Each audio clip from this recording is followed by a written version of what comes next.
Her former assistant had walked in without knocking and climbed out the window from the second floor. Except her office is on the fourth floor. Daniel stands in front of the oak door, which bears a dent from someone's head, and realizes he'll have to knock very carefully here. And just 15 minutes ago, he was dead. Let's rewind. The first thing he feels is pain in his neck, dull, aching, as if he'd been sleeping face down on a desk for several hours. Then the smell hits him. Ink, old paper, mold. Daniel Court opens his eyes and sees a stack of yellowed documents. On the top sheet, there's a smudge from his own forehead. He raises his hand. Skinny, pale, someone else's. The fingers are long, a callus from a pen. The nails are bitten down to the flesh. This isn't his hand. His hand was wider. His heart is pounding so hard he can feel it in his throat. He sits up straight and nearly knocks the chair over. Stone walls, a narrow window without glass. On the edge of the table, a gray crust of bread, hard as a rock. And his brain produces a single calm thought. Okay, what do we have on the table? 8 years in logistics had drummed one rule into him. Panic doesn't solve problems. Information solves problems. Someone else's memory flows in slowly, like water into a dry sponge. The Guild, Altwine, Arcania. He knows this language even though he's never studied it. He's sitting in the reception area of the Heroes Guild. The body he's taken over belonged to a junior clerk. The guy died. Right here, face down in the documents, from exhaustion. As for Daniel himself, 10 minutes ago he was driving through the parking lot at midnight when an electric scooter crashed into his side. Thinking about that now is pointless. He flips over the top sheet. A contract application. Escort for an SS Plus class heroine. Personal assistant. Indefinite term. Generous salary. In his world, that word means only one thing. The employer is afraid the figure will scare people off. Below is a list of names. 12 lines. 2 are marked with the word fired. The remaining 10 are all the same. Killed. Daniel very slowly puts the document back. He takes his glasses out of the pocket of someone else's jacket, wipes them with his sleeve, puts them on, picks up a quill, dips it in ink, and writes on the 13th line, Court D. His hand doesn't tremble. Inside, he feels terrified and almost amused. For 8 years, he worked with people who lost 20 metric ton cargoes and confused Texas and Tennessee. How much worse could a single heroine be? He tells the clerk behind the counter that he's ready to start today. In the same voice he used to calm clients at 3 in the morning when a container got stuck at the border. The clerk looks at him as if he were a man walking into an abyss. He shrugs, hands him a yellow pass. 4th floor, left wing, last door, and adds that he'd better knock. Daniel asks why, and that's when the clerk tells him about the window and the 2nd floor. Daniel points out that they're on the 4th floor. The clerk nods. That's exactly why. 48 steps. Counting them is also a reflex. On the 2nd floor, it smells like food. On the 3rd, like metal. And then, on the 4th, nothing. The silence is so thick, you can hear your own breathing. The last door. Oak. With a dent at head level. Daniel knocks 3 times. Silence. He knocks again. Inside, something heavy falls to the floor. Then a voice. A woman's. Low. hoarse with fatigue. The voice promises that if it's Wentz again with his papers, she'll throw him out the window. Daniel opens the door. The room is huge, and that's the only good thing that can be said about it. Unopened letters lie in stacks on the floor, piled up to his knees. The edge of a dried-up brown trophy sticks out of a chest in the corner. A long, forgotten scent. A sword lies on the table in the center. Long, light-colored. Even in the dim light, it glimmers. And next to the sword on the table, a woman sleeps face down. Tall. Her light-colored braid is half undone. A white scar runs across her eyebrow. Fresh brown stains are on her shirt.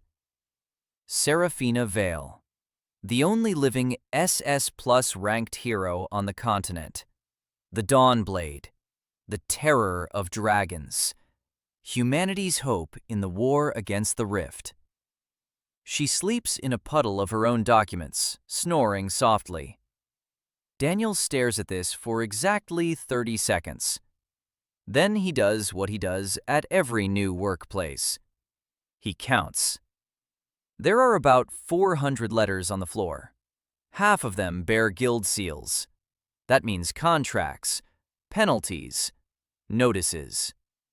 He approaches the desk cautiously, as if it were his boss's desk after a night shift. The top document is a contract. Clearing out the ogre lair in Grey Peak Gorge. Payment, 300 gold. And in Clause 4, in small print, the contractor is obligated to provide proof of the target's destruction. Ogre ears. Without proof, the client has the right to demand double the penalty. 600 gold pieces. Daniel looks at the sleeping heroine, then at the contract. He already knows the answer. She killed the ogres and left. Without the ears. And now she owes not 300, but 600. He sifts through the remaining papers and, within 10 minutes, finds 4 more just like it. Unfulfilled terms, missed deadlines, penalties. In total, she's lost more than she's earned in 8 months. There's no second chair, so he sits on the floor. He places the papers on his lap, and he counts. Serafina wakes up 40 minutes later. She lifts her head. She blinks. She sees a stranger sitting on the floor of her office, surrounded by neat stacks of papers. He's writing something quickly. She asks hoarsely who he is. Daniel introduces himself. The new assistant, number 13. Serafina swings her legs off the desk and says that number 12 lasted 4 days. Daniel nods. Then he asks a question. Ms. Vale, where are the ears of the ogres from Grey Peak Gorge? She freezes. Her expression changes slowly, like someone who's just realized they forgot to turn off the stove. He points to item 4, then the remaining 4 contracts. He explains that she's lost 80% of her annual earnings. Serafina turns pale, though she has almost nowhere left to turn any paler. Daniel says he can fix this, if she gives him 2 hours and access to the archives. He asks if she has a bank account. She looks at him as if he'd asked if she had a third hand. She says she doesn't know what that is. Daniel very slowly sets his pen down on the floor. He rubs the bridge of his nose and says they have a lot of work ahead of them. In 2 hours, he writes 3 letters.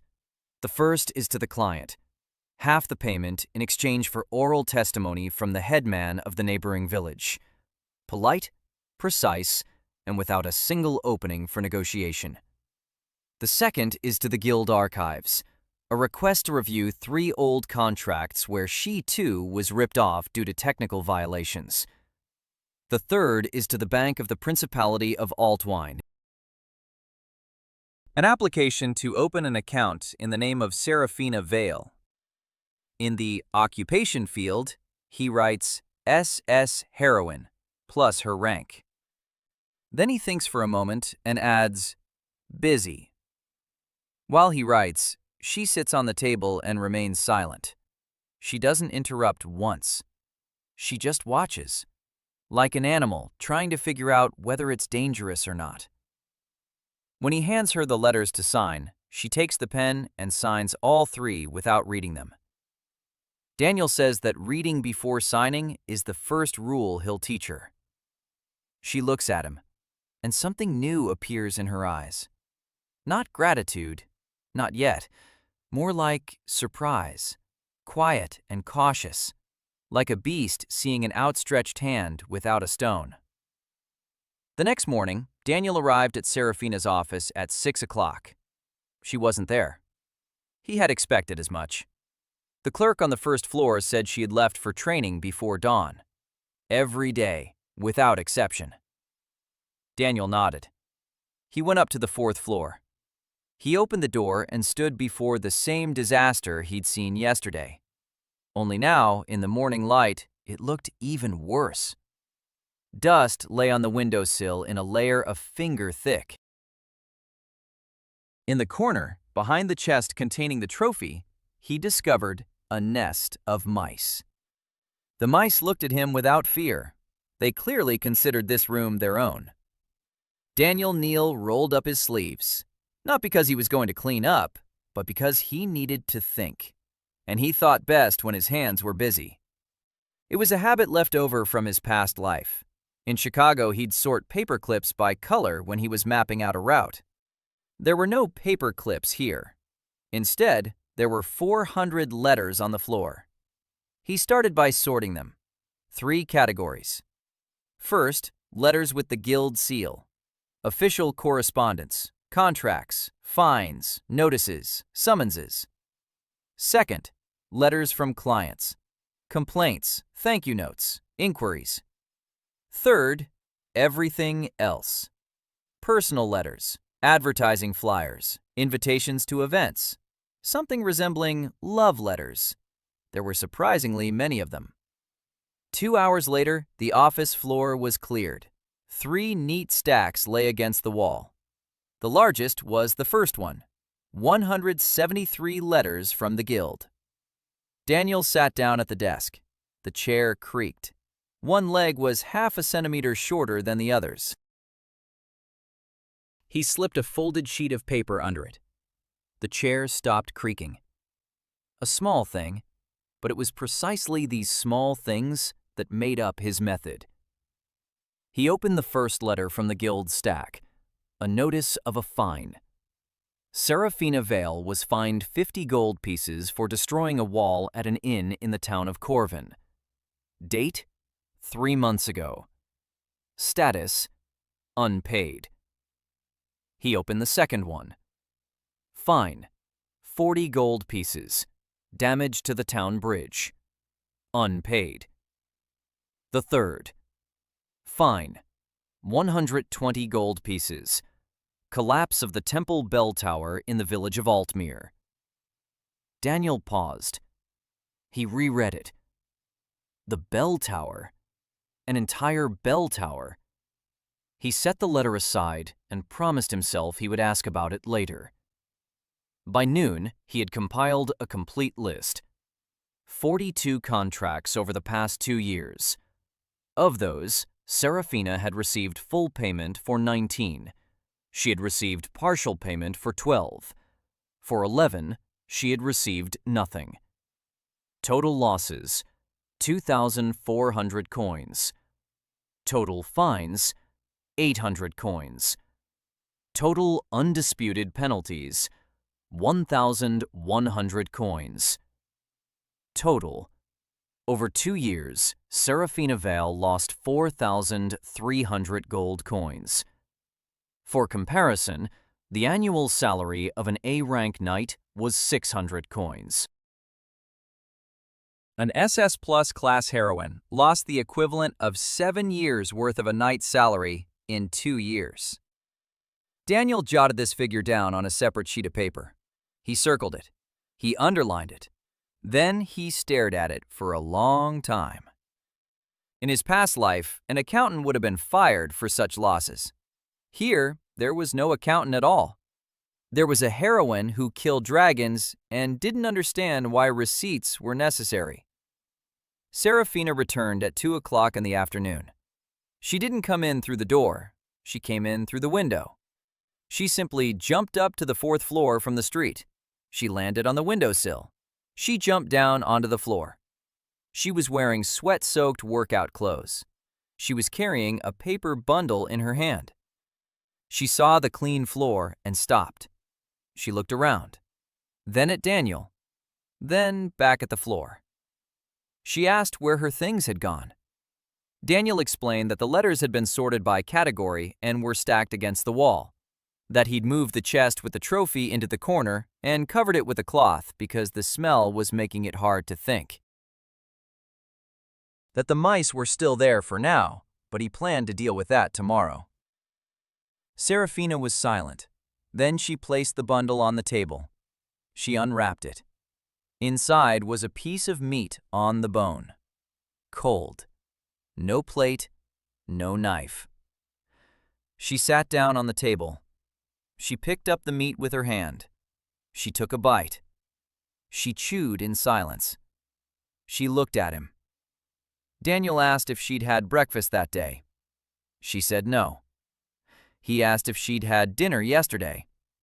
She thought for 3 seconds. Then she said she didn't remember. Daniel jotted it down in his notebook. Breakfast, lunch, dinner. 3 words, 3 tasks for each day. While she ate, he told her what he'd found in the letters. 42 contracts, losses, fines, penalties. Total amount? 4,300 coins.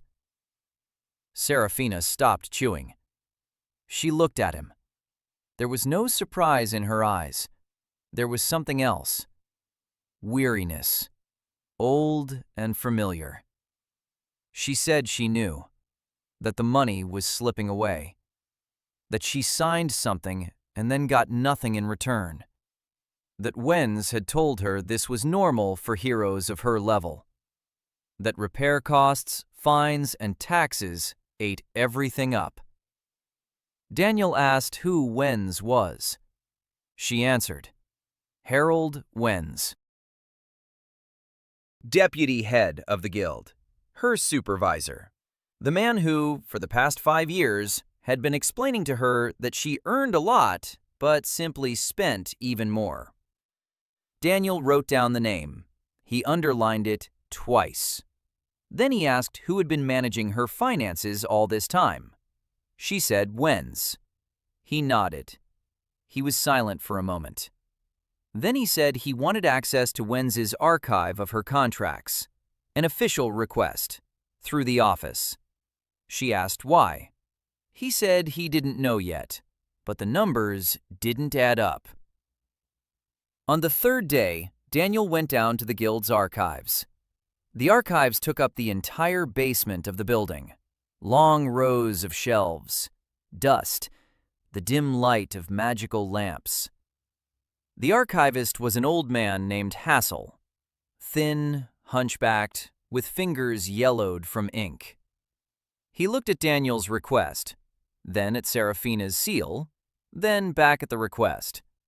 And he said that access to a curator's contracts required the curator's own signature, or a personal request from the hero through the guild council. Daniel had expected this. He took out a second sheet of paper. It contained a request not for Wenz's contracts, but for Serafina's own contracts, to her personal file.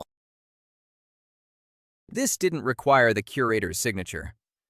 Hassel read the request. He grunted. He handed him 3 boxes of documents and told him not to crumple the paper. Daniel sat down at a table in the corner of the archive. He opened the first box. An hour later, he found the first discrepancy. A contract for clearing a dungeon in the province of Ulm. The payment amount listed in Wenz's report, 200 coins. The amount listed in the original contract, 350. The difference? 150 coins. Daniel checked the second contract. The difference? 80 coins. The third? 200 coins. The fourth? 120. He kept counting until evening. When Hassel came to tell him that the archives were closing, Daniel looked up at him. He appeared calm. His hands weren't shaking. But inside, something was burning very quietly. Of the 23 contracts checked, there were discrepancies in 17. Total amount of discrepancies? 1,900 gold coins. Someone had been systematically taking between a third and a half of Serafina's earnings, and that someone had been sitting in a chair on the third floor for 5 years, telling her she was simply spending too much. Daniel carefully folded all the papers back into the boxes. He thanked Hassel. He went up to the fourth floor. Serafina wasn't there. There was a note on the table, a short one, in scrawled handwriting. "I'm out on a mission. I'll be back in 2 days. Don't touch my sword." Daniel sat down at the desk. He placed a blank sheet of paper in front of him and began to write. He wrote all night. It wasn't just one document, but 3. The first, a complete table of all of Serafina's contracts over the past 2 years, listing the original amounts and the amounts she actually received. The second, an official complaint to the Guild Council demanding an audit of the financial transactions of curator Harold Wenz. The third, a draft, for himself, a list of questions. Why did Wenz do this? Where did the money go? Did anyone else know? Why didn't anyone check? Why didn't Serafina notice? He crossed out the last question. He already knew the answer. Serafina didn't notice because, since she was 8, she had been trained to be a weapon. A weapon doesn't count money. A weapon doesn't read contracts. A weapon does what it's told. And Wenz told her everything was fine. And she believed him. Because she had no reason not to believe him. Because no one had ever taught her that trust needs to be verified. Daniel finished his cold tea. He looked out the window. The sun was rising over Altwine. 3 moons still hung above the horizon, pale and distant. He thought that in this world, even the sky looked overloaded. Then he picked up his pen and continued writing. Serafina returned not after 2 days, but after 3. This time, she came in through the door. That was a good sign. Daniel was already beginning to understand her habits. The window meant she was in a good mood or feeling impatient. The door meant she was tired. She was very tired. Her cloak was torn on her right shoulder. There was a fresh scrape on her cheek. The shadows under her eyes were so dark they looked like bruises. She tossed a bag onto the floor. Something horned was sticking out of it, and immediately looked at the table. There was tea on the table, hot. Daniel had been brewing it every 2 hours since last night, because he didn't know when she would come. But he knew that when she did, she would need tea. She looked at the mug, then at him. Then she sat down on a chair, not on the table, on a chair, which Daniel had repaired while she was away. He'd straightened the leg, tightened the backrest, placed a cushion on the seat that he'd bought with his own money at the market. 3 copper coins, his entire first day's pay. Serafina sat down and took a sip. The tea had milk in it. She hadn't told him that she drank tea with milk after her assignments. He'd learned this from a note in one of her letters. Her former partner had mentioned it in passing. Serafina looked at him over the rim of her mug. She asked how he knew. He said he'd guessed. Then he placed the documents in front of her. A table of contracts, discrepancies in the amounts, Wentz's name, numbers, facts. He explained calmly, slowly, not because he thought she was stupid, but because he knew that for her, each of these numbers meant that the person she'd trusted for 5 years had been stealing from her. It wasn't about the money. It was about trust. Serafina listened in silence. The tea in her hands was growing cold. Her fingers had turned white against the mug. When he finished, she remained silent for another minute. Then she set the mug down, very carefully. Like someone who knows that if they aren't careful right now, they'll break the table in half. And she said one word. Where?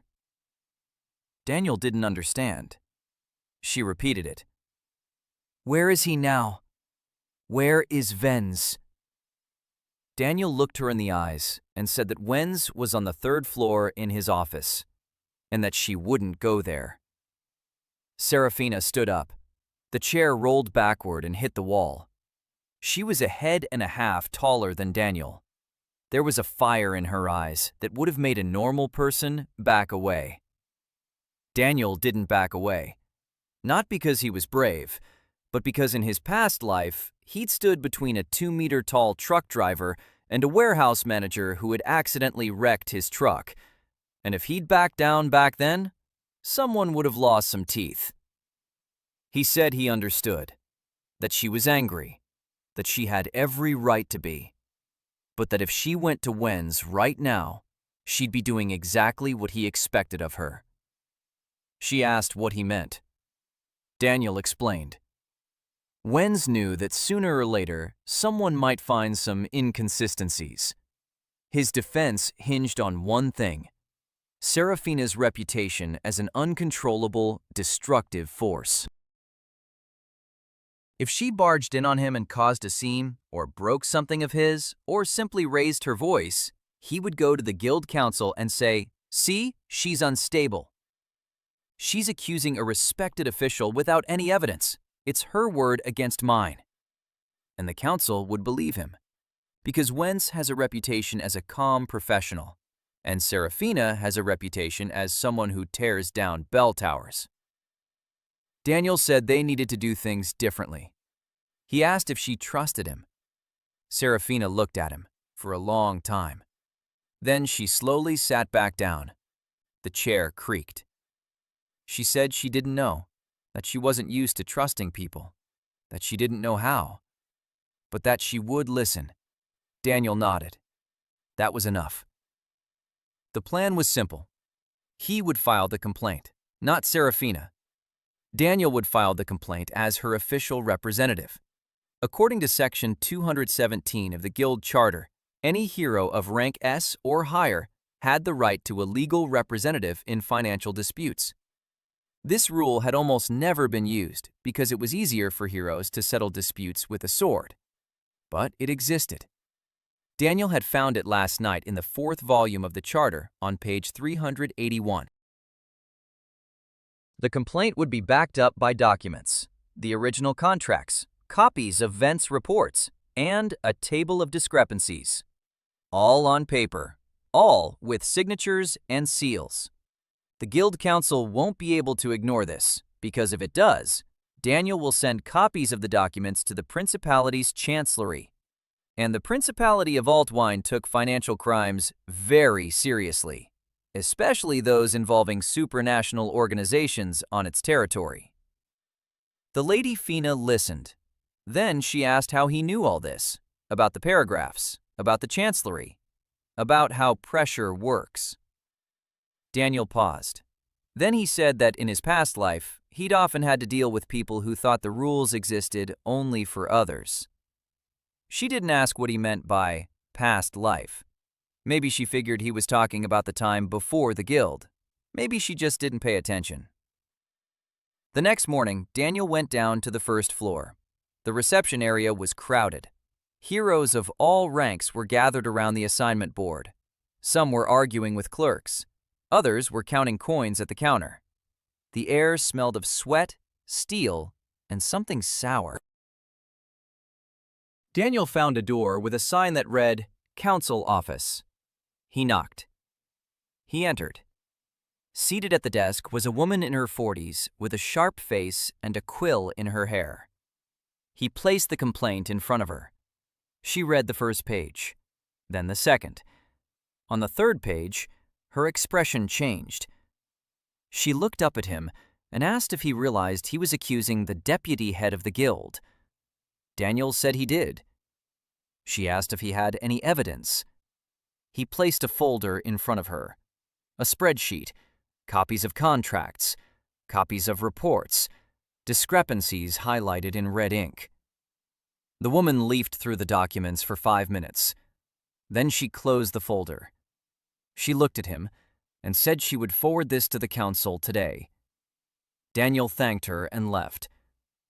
He stopped in the hallway. He exhaled. His hands finally began to tremble. He let them tremble for exactly 10 seconds. Then he clenched them into fists. Then he unclenched them. Then he went upstairs. Wentz found out about the complaint that same day, by evening, because he had his own people in the office. Daniel had expected this. He was even expecting a visit. And the visit took place. At 8 o'clock in the evening, there was a knock on the door of the office on the 4th floor. Quietly, politely. Daniel said, "Come in." The door opened and a man in his 50s walked in. Short, heavy-set, with a gentle face and a gentle smile. His gray hair was neatly combed back. His clothes were expensive but understated. A ring bearing the guild's seal on his ring finger. Harold Wentz. He walked in and sat down in the chair across from Daniel without being invited. He crossed his legs. He smiled and said he was pleased to meet Serafina's new assistant, that he'd heard many good things about him, that he was impressed by his diligence. Daniel remained silent and waited. Wentz continued. He said he understood that Daniel was a newcomer, that newcomers often mix up the numbers, that the finances of SS Plus level heroes were a very complex system with many hidden expenses that weren't apparent to a layperson, that he'd be happy to explain all the nuances personally, that there was no need for formal complaints, that this could be resolved quietly between colleagues. He took an envelope out of his pocket and placed it on the table. Daniel looked at the envelope but didn't open it. Wentz said it was a small reward for his diligence, for his first week on the job, as a token of respect. Daniel looked at the envelope, then at Wentz. Then he picked up the envelope. He opened it. Inside were 50 gold coins. For context, his monthly salary was 12 coins. Daniel carefully closed the envelope. He placed it back on the table. He slid it toward Wentz. And he said he appreciated the generosity but couldn't accept it, that he had already filed a complaint and had no intention of withdrawing it, that the documents spoke for themselves, that if the discrepancies were due to hidden expenses, Wentz could easily prove it at the council meeting, and that he had nothing to fear if he was innocent. Wentz stopped smiling. Not right away. The smile faded slowly, like ice melting on glass. Beneath it was a different face, cold, calculating. He said that Daniel was making a mistake, that Daniel had been working here for a week while Wentz had been here for 30 years, that he had friends on the council, and in the principality, and at the bank, and that a lowly clerk with big ambitions usually comes to a bad end in the Heroes Guild. Daniel listened. He nodded.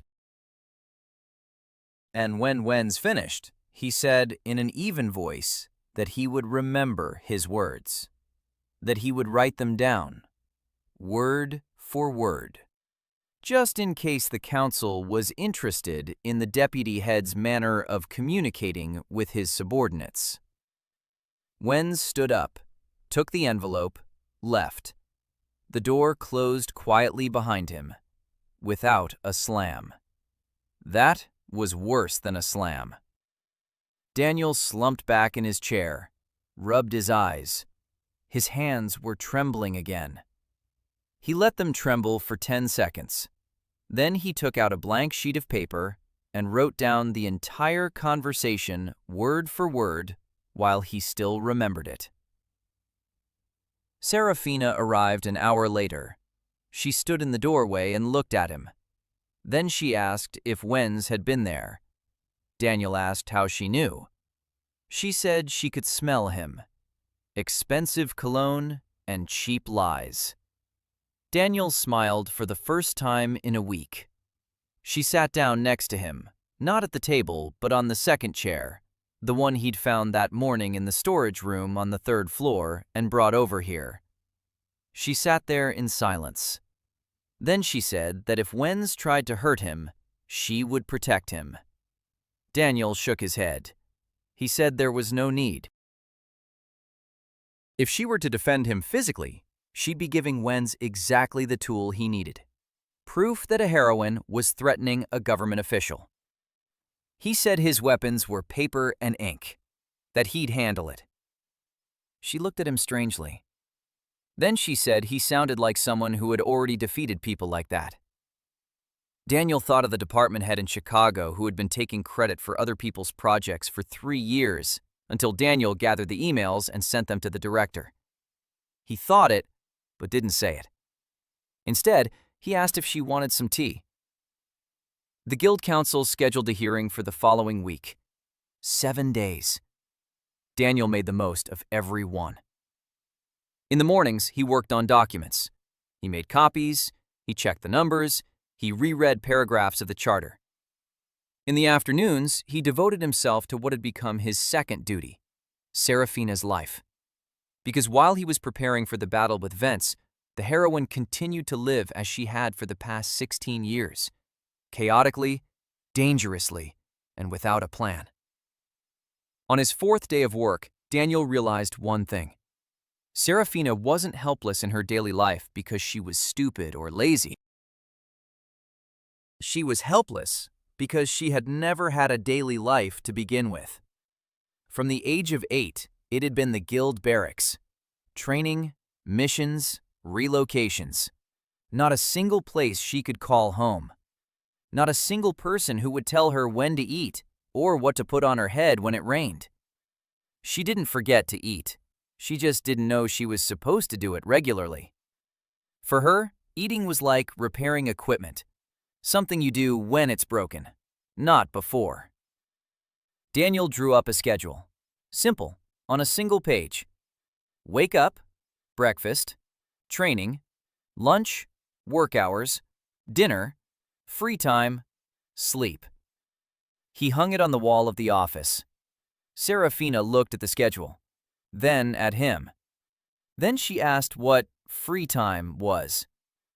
Daniel opened his mouth, closed it, opened it again. Then he said very carefully that free time was the hours when she could do whatever she wanted. Not for a mission, not for a contract, just whatever she likes. She thought for a minute. Then she said she didn't know what she liked.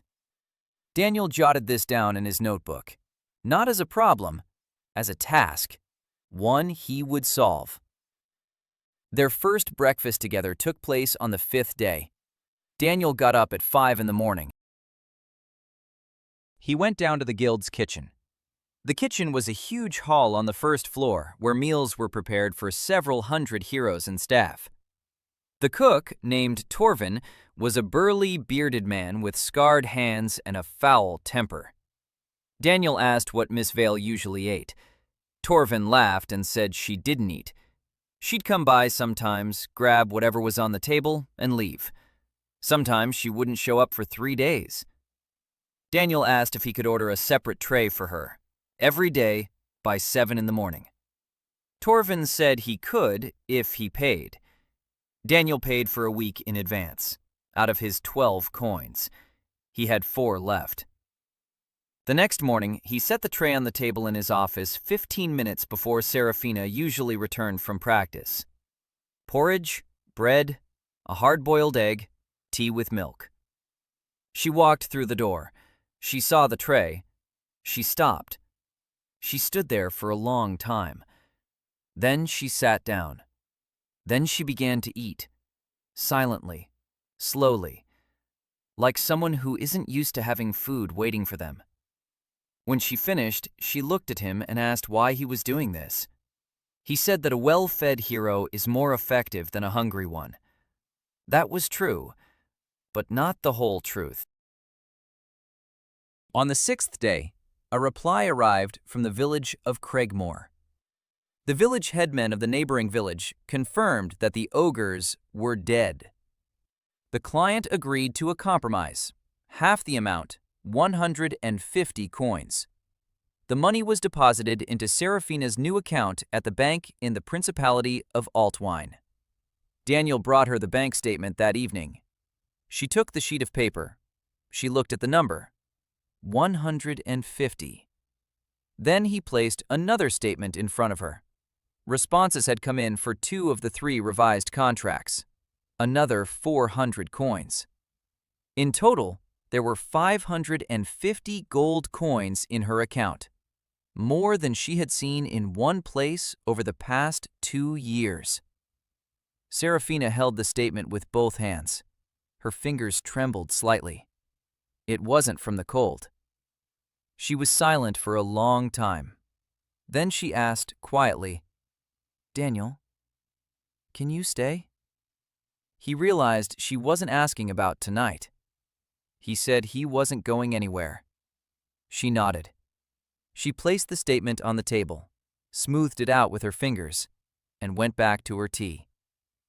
But something had changed. He couldn't say exactly what. Maybe she was sitting a little straighter. Maybe her shoulders were a little less tense. Something small and almost imperceptible, as if someone had removed a pebble from the boot she'd been walking in for a very long time. The day of the hearing arrived quickly. The council chamber was on the 5th floor of the guild, a large, round room with a stone floor and tall windows.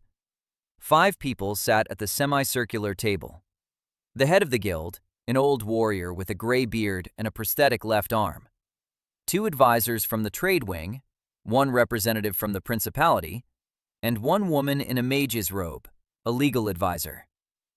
Wenz sat on the right side of the room, calm and smiling. Standing next to him was an assistant holding a folder of documents.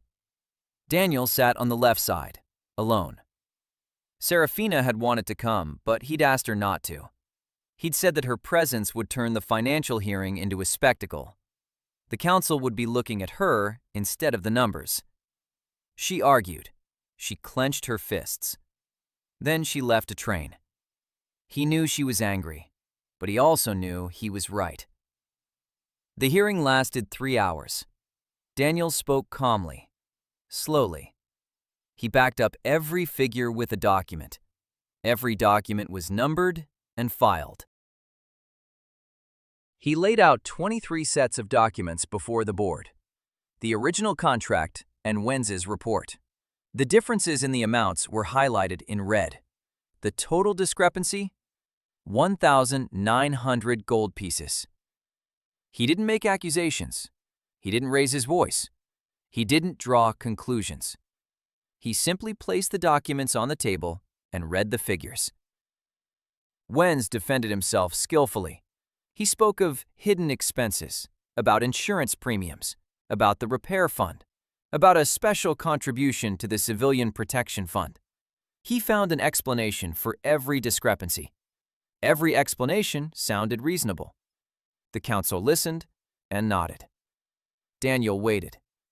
Then he placed the last document on the table. A statement from the Civilian Protection Fund, which he'd received the previous evening after spending 3 days exchanging correspondence with the Principality's treasury. The statement showed that the fund had not received any contributions from Serafina's contracts, not a single one, in 5 years. The money that Wenz had recorded as contributions to the fund had never actually reached the fund. The room fell silent. Wenz stopped smiling. The guildmaster took the statement. He read it. He passed it to the legal counsel. She read it. She looked at Wenz, then at Daniel, and said that the council would take a 24-hour break to review the documents. Daniel left the room. He went down to the 4th floor. He opened the office door. Serafina was sitting on the windowsill. Her legs were dangling outside. 4th floor. She didn't care. She turned around. She looked at him. He looked tired. His shirt was wrinkled. There was ink on his fingers. He sat down at the desk.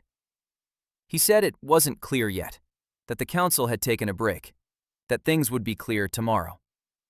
She asked how he was feeling. He thought for a moment. Then he said he was hungry. She got up from the windowsill. She went out. She returned 20 minutes later with a paper wrapper. Inside was a piece of pie. It was warm. She set it in front of him and sat back down on the windowsill. She didn't say where it came from. She didn't say why. She just set it there. Daniel looked at the pie, then at her. Then he began to eat. The pie had meat and onions. The crust was thick. The filling was salty. It was the most delicious pie he had ever eaten in this life, and perhaps in his past life too. The next morning, the council issued its decision. Harold Wenz was suspended from his position as deputy head of the guild, pending the completion of a full audit. All financial transactions related to Serafina Vale's contracts were placed under the control of an independent treasurer appointed by the principality. Daniel Court was confirmed in his position as the official representative and administrator of the SS Plus rank heroine. His salary was increased to 30 coins per month. Daniel read the decision twice. Then he neatly folded the sheet and put it away in a folder. Then he allowed himself to rest his head on the desk for exactly 1 minute. Then he lifted his head and began planning the coming week. The first month had ended. Daniel tallied the results on paper. It was his habit to count, to record, to see progress in numbers rather than feelings. Finances. There were 920 coins in Serafina's account. Based on the results of reviewing 7 more contracts from the list, the principality's treasurer had frozen all disputed payments until the completion of Ven's audit. This meant that some of the money would come later, but it would come. Fines. Of the 8 fines for destruction, he had contested 4. 2 of them had been issued in violation of procedure. The fines for the bridge in Corven and the bell tower in Altmere remained. Daniel decided he would return to the bell tower later. Reputation. 3 successful contracts in a row. Full payment received. Deadlines met. Trophies delivered. Clients satisfied. For the first time in 2 years, Serafina hadn't had a single open conflict with the guild. Wentz wasn't giving up. Daniel knew this and was expecting it. In the second week after the suspension, minor problems began to arise. An order for potions for Serafina went missing in the office. Daniel reordered them. A letter from a client in Ulma arrived opened and without a seal. Daniel wrote to the client directly and received a copy. An anonymous flyer appeared on the bulletin board, claiming that a certain SS Plus assistant to the heroine had been seen forging documents. Daniel took down the flyer. He took it to the office. He asked them to record it as slander. Each blow was minor. So was each of Daniel's responses. This was a war waged by a man accustomed, over the years, to enduring petty acts of sabotage from competitors in the transportation market. There, drivers would slash tires. Here, officials would misplace letters. The principle was the same. Don't get angry. Record it. Document it. Wait. In the 3rd week, Serafina received a new assignment. A big one. Clearing out a cave complex in the Tenvir Mountains, a nest of stone lizards. 16 specimens, according to intelligence reports.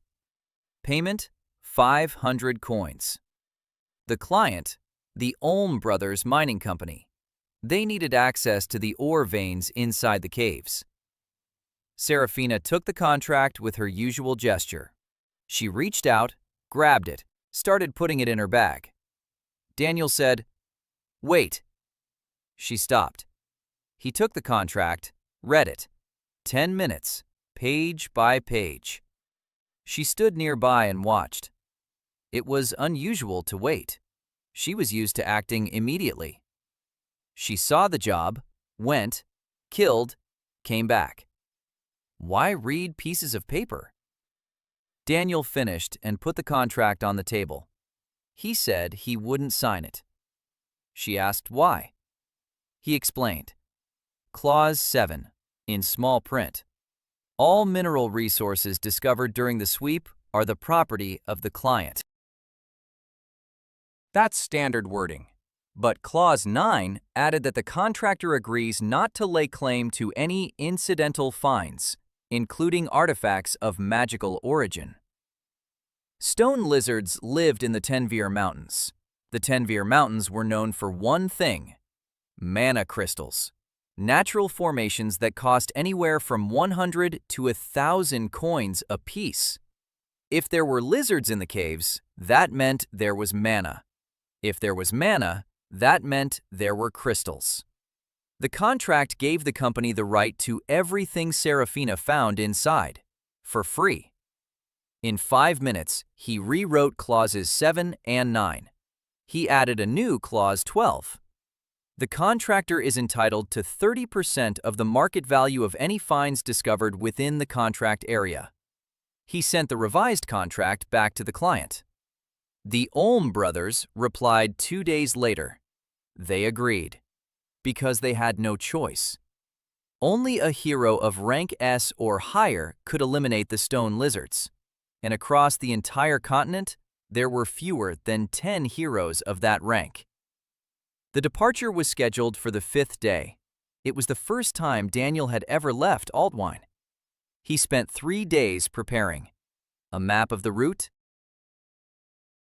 The Tenveer Mountains were a 4-day journey to the southeast. The standard route went through the Altmere Trail and the Grey Hills Pass. Daniel studied the map. He asked the merchants at the market for information.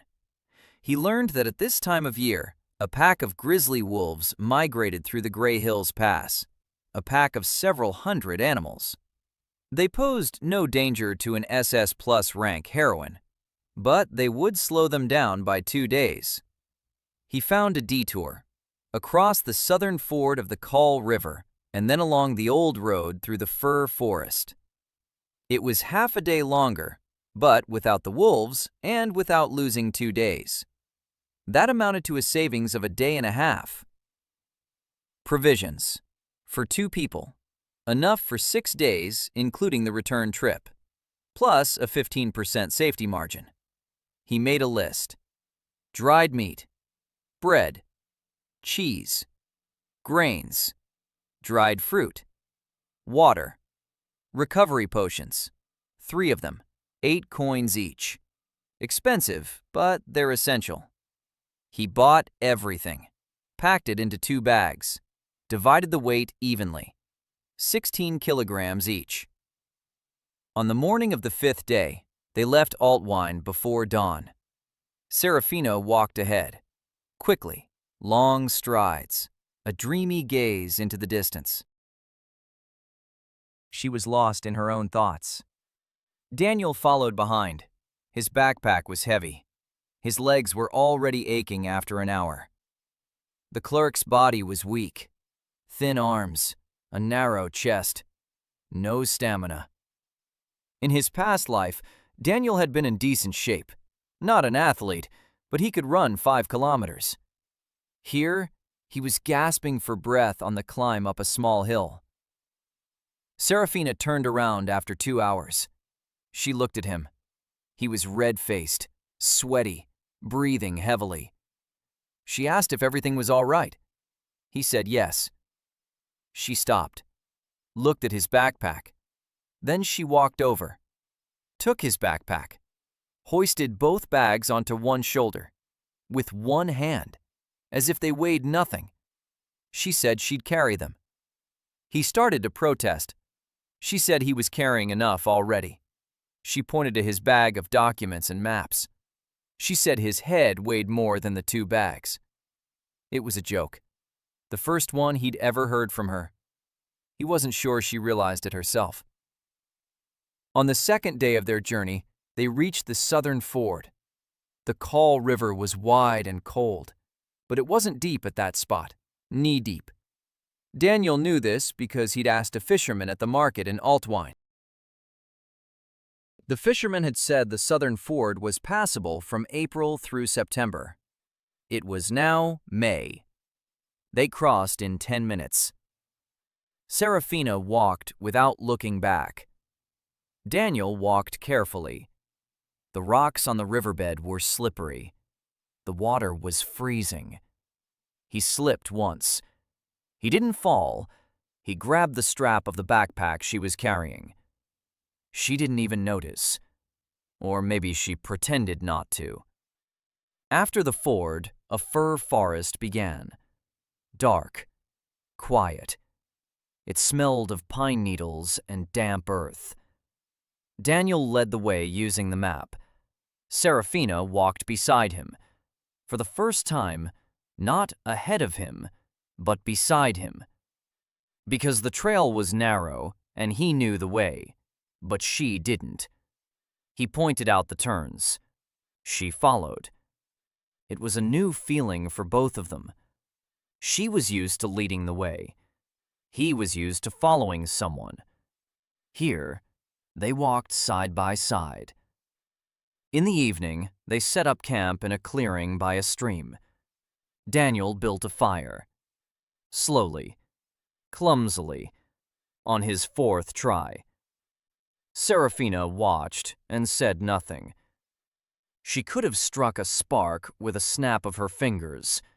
Her mana allowed it, but she didn't intervene. Then he cooked some grains. Simple porridge with jerky. He divided it into 2 bowls.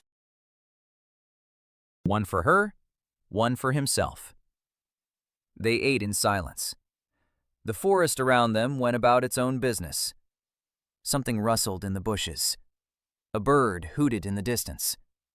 3 moons rose above the trees. One was white, one bluish, the third with a reddish tinge. Daniel looked at them and thought that in this world, even the night sky was more beautiful. Serafina stared at the campfire. Then she said she'd never gone on a mission with someone who cooked for her. Usually she went alone, ate whatever she found, slept when she got tired. She'd come back when she was done.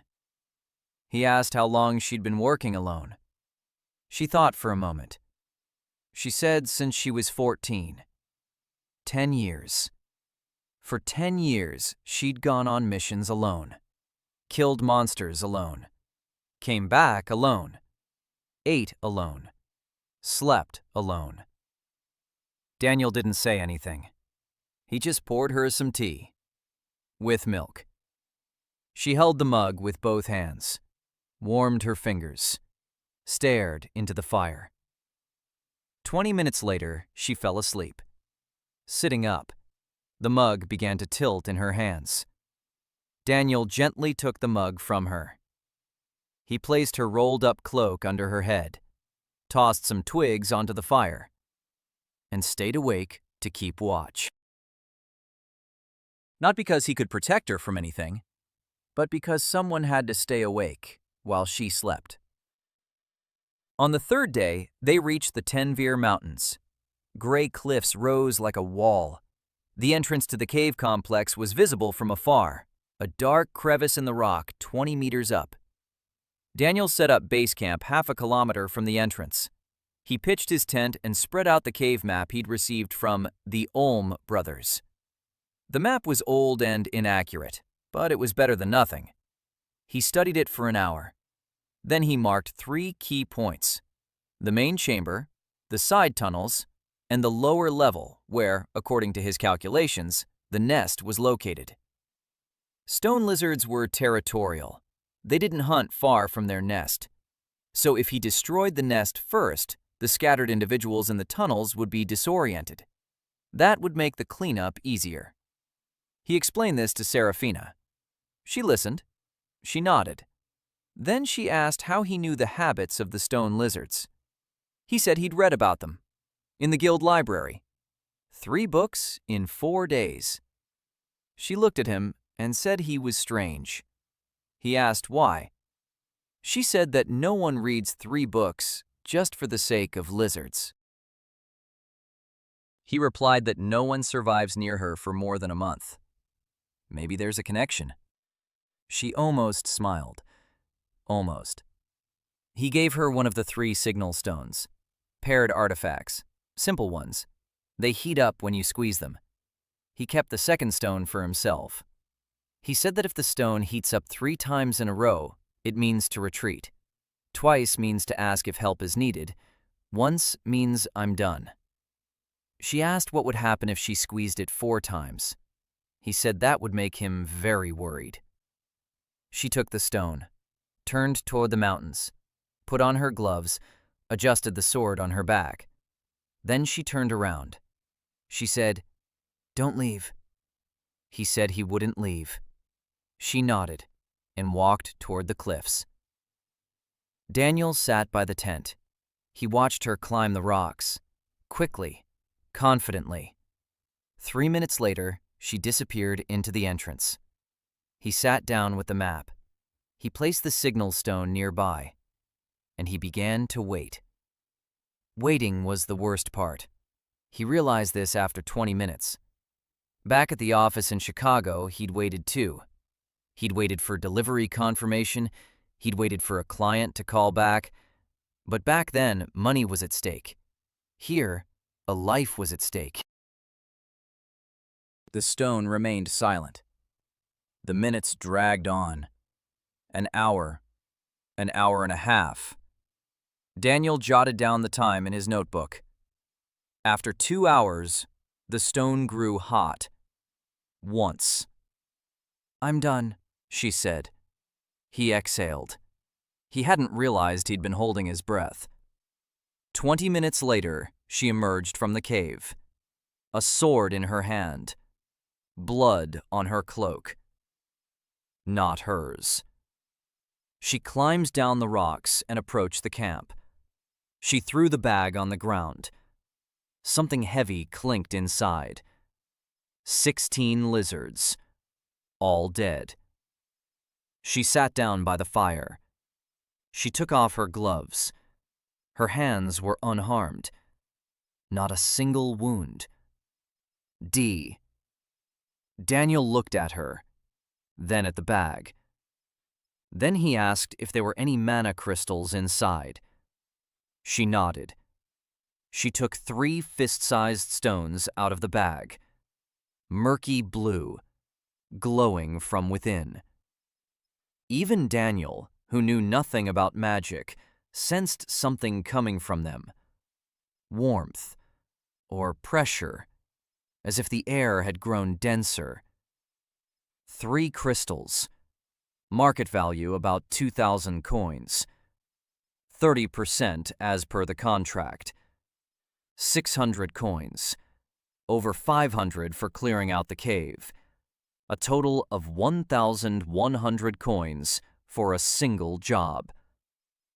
Daniel carefully jotted down the numbers.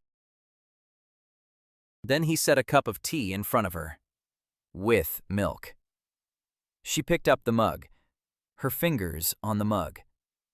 She looked at him and said, "The last time I cleared out caves, they paid me 100 coins, and I thought that was a lot." Daniel didn't answer. He just poured her some more tea. They returned to Altwine 2 days ahead of schedule. The client from the Olm brothers met them personally in the guild's reception hall. A short, fat man in an expensive frock coat with a gold chain on his vest. He looked at the bag of evidence, counted it.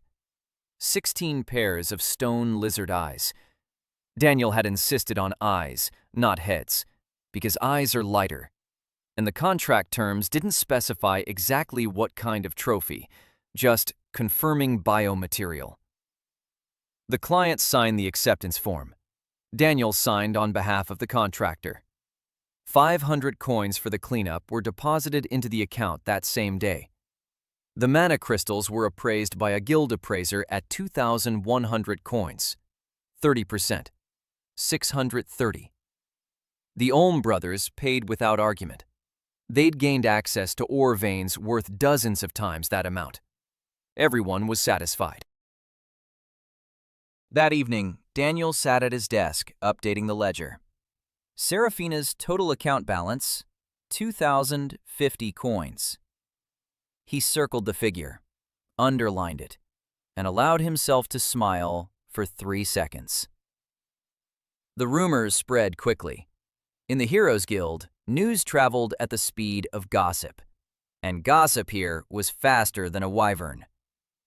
By the end of the week, every hero in Altwine knew that Serafina Vale had earned more from a single quest than most A-rank heroes did in half a year, and that she was now accompanied by a scribe who read her contracts. Reactions varied. Some laughed. They said that the Dawnblade had hired a secretary because she'd forgotten how to think for herself. Some were angry, especially those who were used to the SS Plus heroines signing contracts without even looking. Clients, bureaucrats, middlemen, an entire ecosystem of people who had been profiting from her carelessness for years. And a few people, just a few, came to ask, could they hire someone just like him? Where had they found him? How much it would cost? Daniel politely replied that he wasn't currently offering his services to other heroes, but he wrote down their names for the future. The second week of the second month brought a problem Daniel hadn't expected. Not from Vence, from Serafina. She arrived in the morning with an assignment, an urgent one. The Black Zone. Coordinates, the Forest of Dead Roots in Hart Province, 200 leagues from Altwine. The guild demanded immediate departure, an unspoken quota, 1 black zone per quarter. Serafina was supposed to leave today. Daniel read the order. Then he read the attachment, a description of the black zone. An area with a radius of 3 leagues where reality folded in on itself. This meant that inside the zone, space and time behaved erratically. Distances shifted, directions became confused. Magic was unstable. The last team to enter this zone consisted of 4 A-rank heroes. 2 returned dead. 1 went mad. The 4th never returned at all. Daniel read this and set the document on the table. He looked at Serafina. She was already packing her things. Silently, as usual, as if she were getting ready for a morning walk. He asked when she had last gone to the Black Zone. She said 3 months ago. He asked how long it had taken. She said 4 days. He asked how she had felt afterward. She paused. Thought for a moment, then said she didn't remember, that she couldn't remember the week afterward. Daniel made a note of it. Then he asked if she had the right to postpone her departure by 2 days. She said no. Quota, orders, a fine for delay, 300 coins a day. He asked if he could go with her. She turned to him, looked at him, and for the first time in all the time he'd known her, there was something in her voice that sounded like fear. Not for herself. She said no, that the Black Zone kills ordinary people, that he mustn't even go near the border, that he would stay in Altvine and wait. Daniel wanted to argue, but he looked into her eyes and realized it wasn't up for discussion. She was afraid for him, and that was the only way she knew how to care. To forbid it, to walk away, to protect him by keeping her distance. He didn't argue.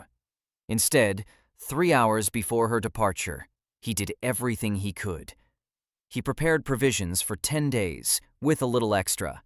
He checked his potions, 5 restoration potions instead of the usual 3. He retrieved the only book on the Black Zones from the guild library and jotted down the key points. Inside the zone, Magic is unstable, but operates in cycles. Every 4 hours, a dormant phase begins, lasting about 20 minutes. During this time, space behaves normally. He wrote this on a piece of paper, in large letters, clearly, and slipped it into the pocket of her cloak. She found the note that evening. She read it. She didn't say anything, but she didn't throw it away. In the morning, she left. Daniel stood by the fourth-floor window and watched her figure grow smaller on the southern road. Then he sat down at his desk and began to work. Because if he didn't work, he would think. And thinking was terrifying. She left on Monday. On Tuesday, Daniel sorted through his mail. On Wednesday, he had a meeting with the principality's new treasurer, a young man with a neat mustache and a habit of tapping his pen on the table. The treasurer said that the audit of Wen's was progressing and that they'd found 3 more instances of discrepancies, not just involving Serafina, 2 other S-rank heroes as well. Wen's had been embezzling from more than just her. Daniel nodded. He'd suspected as much, but the evidence regarding the other heroes wasn't his concern. For now. Nothing happened on Thursday. Daniel sat in his office and watched the signal stone. She'd taken hers. She'd promised to send a signal once a day. On Thursday, the stone grew warm at noon. Just once. She's alive, he exhaled. On Friday, the stone heated up in the morning. Once. On Saturday, the stone was silent. All day. Daniel sat at his desk until midnight. The stone was silent. He went to bed at 1 in the morning. He didn't sleep. He lay there staring at the ceiling. At 3 a.m., the stone grew warm. Once. Faintly. Barely noticeable. But it grew warm. He closed his eyes and fell asleep in 4 seconds. She returned on the 9th day. Not through the window, not through the door. They carried her in. 2 guild guards were supporting her by the arms. Her legs were moving, but not quite right, like those of someone who hadn't slept in a very long time. Her face was gray. Her eyes were open but staring past him. Her cloak was torn in several places. On her left arm was a bandage stained brown with blood. Daniel stood up from the table so quickly that he knocked over the inkwell. He didn't notice. He approached her. The guards handed her over and left. Briefly, without a word. They were used to it. That's how everyone who went into the black zones returned. If they returned at all. Daniel led her to a chair. He sat her down. She sat there, staring straight ahead. He poured her some tea, hot, with milk, and set the mug in front of her. She didn't take it. Her hands lay on her lap. He waited a minute. Then he carefully picked up the mug, brought it to her lips, like they do with the sick. She took a sip, then another. Then her fingers slowly wrapped around the mug. She drank, silently. He sat next to her and was silent too. He didn't ask what had happened. He didn't ask how she was. He just sat there. 10 minutes later, her eyes cleared up a little. She turned her head toward him, looked at him, and said, "The leaf helped." The resting phase. 20 minutes. She used them to get her bearings. Without it, she would have wandered inside for another 3 days. Daniel nodded. She finished her tea. He poured her some more. She drank it and fell asleep at the table, her face resting on her hands. He covered her with his jacket, his only one.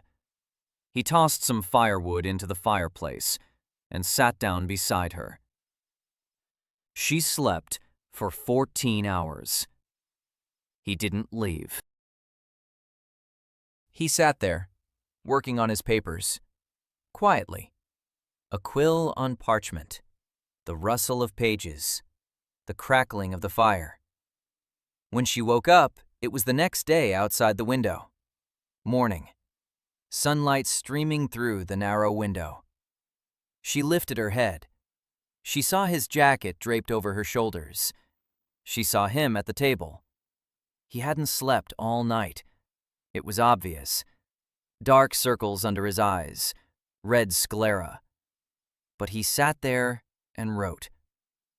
She looked at him for a long time. Then she quietly said, "Thank you." He lifted his head. He smiled. He said breakfast was on the table, and that she had the day off today. She asked what day off meant. He thought that this was the second thing he needed to teach her, after reading contracts. The third month began with two events. The first, Daniel received a letter from the abbot of the Temple of Moonlight in the city of Kalemore. The temple was a 3-day journey to the west. The abbot thanked a certain Mr. Court for his help in restructuring the order's tax records. Daniel didn't recall helping any temple. Then he remembered. 2 weeks ago, he'd written a request to the principality's treasury regarding the Wen's case. In the process, he had to familiarize himself with Arcania's tax system. It was monstrous. 13 types of taxes. 5 of them had identical names, but different definitions depending on the principality. To understand the structure, he requested examples from various organizations. One of the examples was the financial report from the Temple of Moonlight. He noticed that the temple was paying a tax that had been abolished 12 years ago. No one had simply notified them.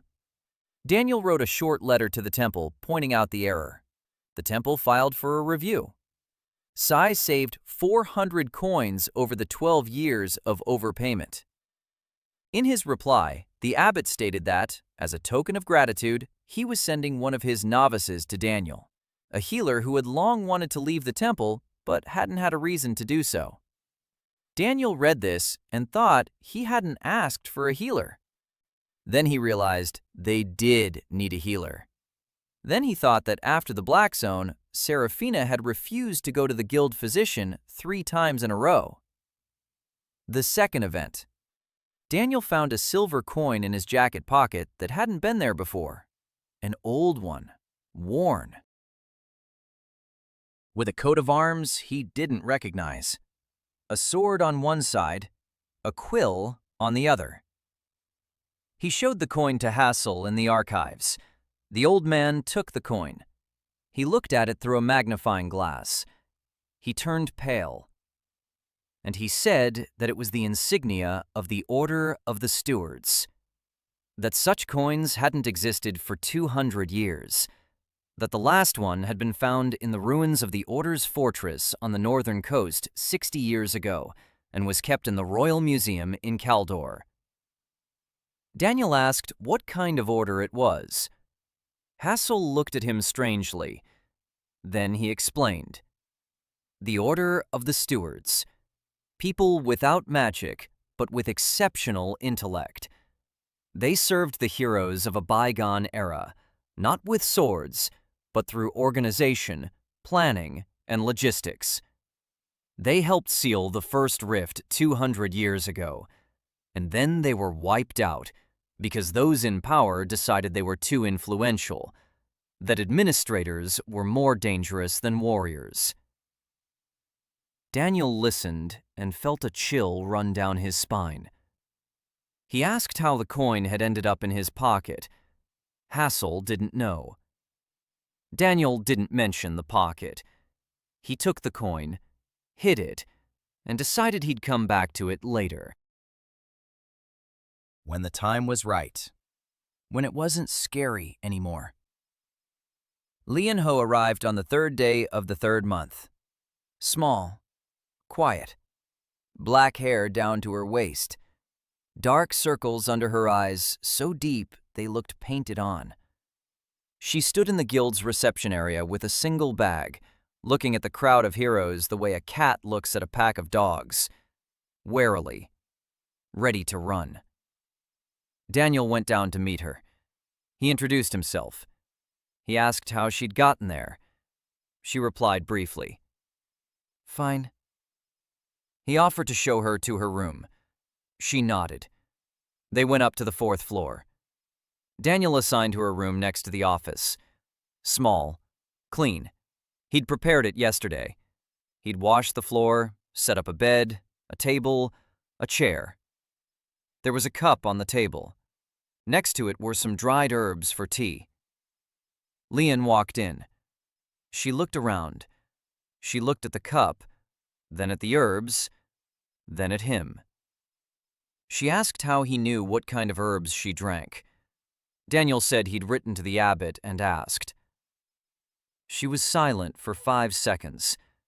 Then she set her bag on the floor.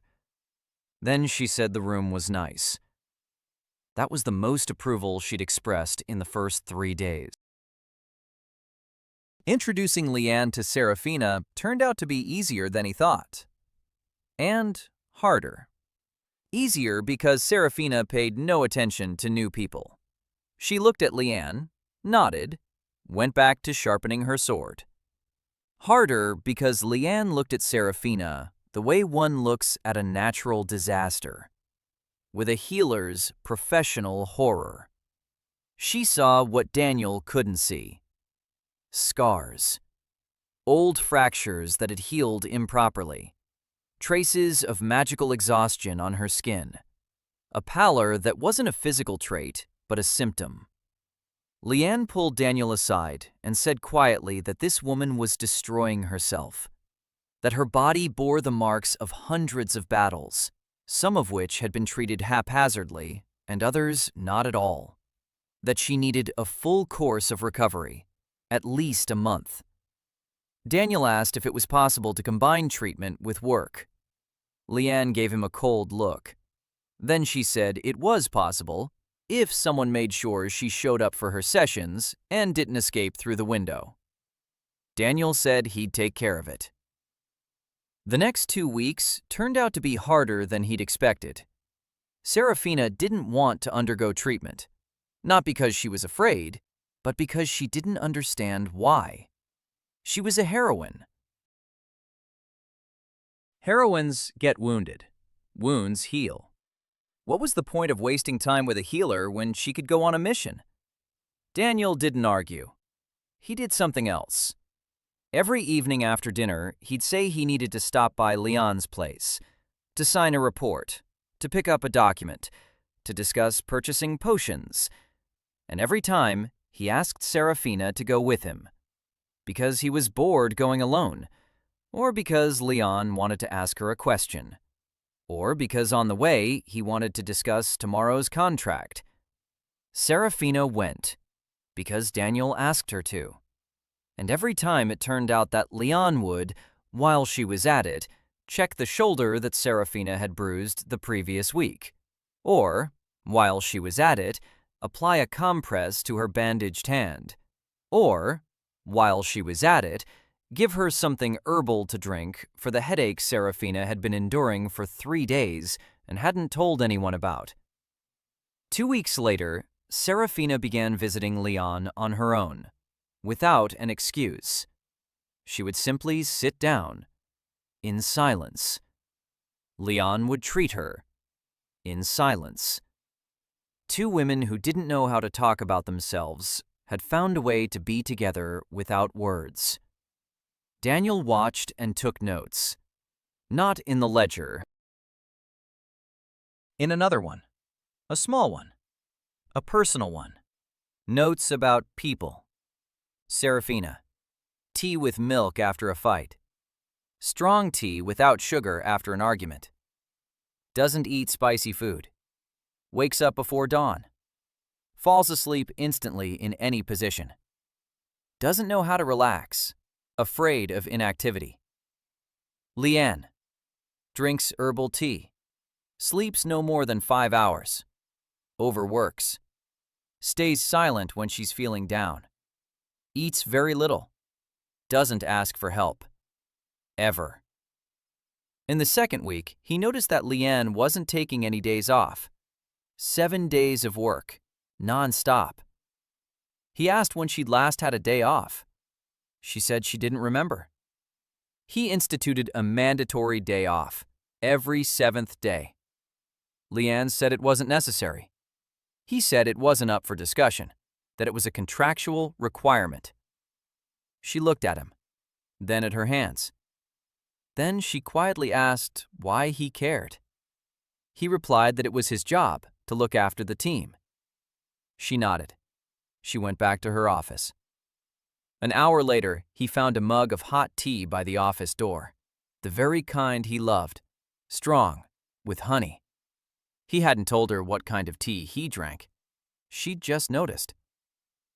At the end of the 3rd month, Daniel received his first full financial report.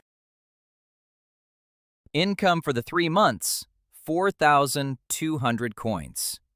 Expenses, 1,800, including potions, equipment, food, and rent. Net profit, 2,400. For comparison, in the 3 months before Daniel, Serafina had earned 600 coins and was 200 in the red, an 8-fold difference. He showed these figures to Serafina. She looked at them for a long time. Then she said she wanted to buy something. He asked what. She hesitated, averted her gaze. Then she said quietly, "A hairpin, a silver one, the one I saw at the market." Daniel felt something in his chest, something warm and heavy at the same time. An SS plus rank heroine, the strongest person on the continent. For the first time in her life, she's buying herself a gift with her own money, and she's too shy to ask for permission from her assistant. He told her it was her money, that she could spend it however she wanted, that he simply recommended saving half. The other half was entirely hers. She stood up, quickly. She left. She returned an hour later. A small silver hairpin glinted in her hair. Simple, delicate, shaped like a twig. She wore it every day after that. Even under her helmet, even on missions, even in the black zones. The 4th month began with a theft. Daniel returned from the market, where he'd been buying provisions for the next mission, and discovered that the office window was open. 4th floor. He walked over to the desk. The folder with the contracts was there. The ledger was there. The money was in the safe. He checked the safe. It was locked. Nothing was missing. Then he noticed that the piece of bread he'd set aside for lunch had disappeared from the desk. And half the cheese. He looked at the windowsill. A dirty footprint from a small, bare foot. Size 35, maybe 36. A child or a very young teenager. Daniel didn't call the guards. Instead, he placed a new piece of bread on the windowsill, with cheese and meat. Then he went to the archives for 2 hours. When he returned, the food was gone. The footprint remained the same. He repeated the gesture the next day, and the 3rd. On the 4th day, he didn't leave. He sat down at the table with his back to the window. He pretended to be writing. An hour later, a shadow appeared in the window. Small, quick. A hand reached for the bread. Daniel didn't turn around. He said in a calm voice, that same voice, that there was enough food, that she could come in through the door. The hand froze. Silence. Then the shadow vanished. He waited. A minute later, the hand reappeared. It snatched the bread. Then it vanished. He didn't chase after it. On the 5th day, she came in through the door. Small, thin. Her black hair was short and uneven, as if she'd cut it with a knife. She was wearing men's clothes, 2 sizes too big. Her pants were tied with a rope. She had nothing on her feet.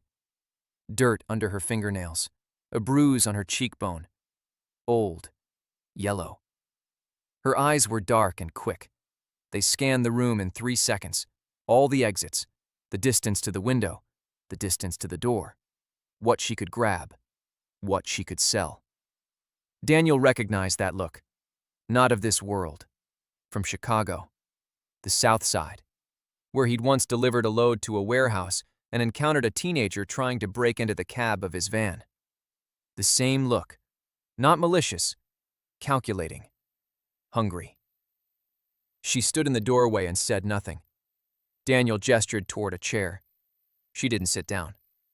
He pointed to the bread on the table. She didn't move. He turned away to his papers. He began to write. A minute later, he heard her sit down. 2 minutes later, she took the bread. 3 minutes later, she was eating. Quickly, hungrily, like someone who wasn't sure the food wouldn't disappear. Her name was Yonha Son, 19 years old, though she looked 15. An orphan, the port city of Meerhaven, 400 leagues to the southeast. From there, it was a 3-week walk to Altwine. She covered the distance in 2, because she hitched a ride on merchant wagons for half the journey. She spoke the common language of Arcania, and the Meerhaven dialect, and 2 thieves' slangs, and Elven trade language, and Broken Dwarven. 6 languages. Daniel asked how she knew Elvish. She said that at the port of Meerhaven, Elven merchants pay well if you can translate. He asked what she did for a living. She said she was just getting by. He asked what she was good at. She listed them off: climbing, hiding, eavesdropping, picking locks, forging seals, stealing. He took notes. Then he paused at the last item. He looked at her. She was looking at him. There was something in her eyes, a challenge, an expectation. She was waiting for him to call the guards, or chase her away, or hit her. Daniel said he had a job for her. She asked what kind. He said he needed a scout, someone who knows how to move quietly, to observe, to gather information. She looked at him for 10 seconds. Then she asked how much. He said 15 coins a month. Food, a room, clothes. She bargained. 20. He said 17. She said 19. He said 18 and 2 days off a month. She said she didn't need days off. He said days off were mandatory. She grimaced. Then she said, "Fine." They shook hands. Her palm was small and hard, with calluses on her fingertips. The hand of a thief and a rock climber. Yonha's first assignment was simple. Daniel asked her to find out what Wenz was up to after his suspension. He knew his former deputy wasn't sitting idle. Too quiet. Too calm. Wenz had accepted his suspension without a public scandal. It was suspicious. Yonha returned 3 days later. She had found out that Wenz met with a man every day at the Grey Hawk Tavern on the outskirts of Altvine. The man came from out of town. Each time, he wore different clothes, but the horse was always the same, one with a brand. Yana sketched the brand. Daniel showed the sketch to Hassel. Hassel recognized the brand. It belonged to the Northern Hammer Guild's stables, a rival guild from the Kingdom of Valtor, a 3-day journey to the northeast. Daniel jotted it down. He underlined it. Northern Hammer was known for 2 things: aggressively poaching heroes from other guilds, and a willingness to play dirty. Wentz had been talking to the competition. That could mean a lot of things. None of them were good. In the 6th week of the 4th month, an event occurred that changed the team's dynamic. Serafina received a contract from Margrave Talvern. Clear a mountain pass of a band of mercenaries who were raiding trade caravans. The job was simple for a heroine of her rank, but the Margrave added a condition: no casualties among the mercenaries. Take them alive. He wanted to interrogate them. Serafina read the condition and looked at Daniel. He understood. She didn't know how to take them alive. She knew how to kill. Those were different skills. Daniel thought for a moment. Then he said they needed a team. Serafina for the main force, Yana for reconnaissance, camp locations, numbers, patrol routes, Leanne for healing in case something went wrong. And he needed a plan. He spent 2 days studying the map of the pass. He questioned merchants who had traveled that route. He learned that the gang numbered about 20 people, that they had 2 camps, the main one in a cave on the eastern slope and a lookout post at the summit, that the guard shift takes place at dawn. He drew up a plan. Yonha goes ahead a day early. He verifies the data and confirms the locations. At dawn, during the guard shift change, Serafina takes out the main camp, without killing anyone, just knocking them out. For this, Leanne will prepare the sleeping potion that Daniel ordered at the pharmacy in Market, 10 vials. Yonha takes out the sentries at the summit. Leanne stands by to provide medical treatment. Daniel coordinates from the base camp half a kilometer away. Everything went almost according to plan.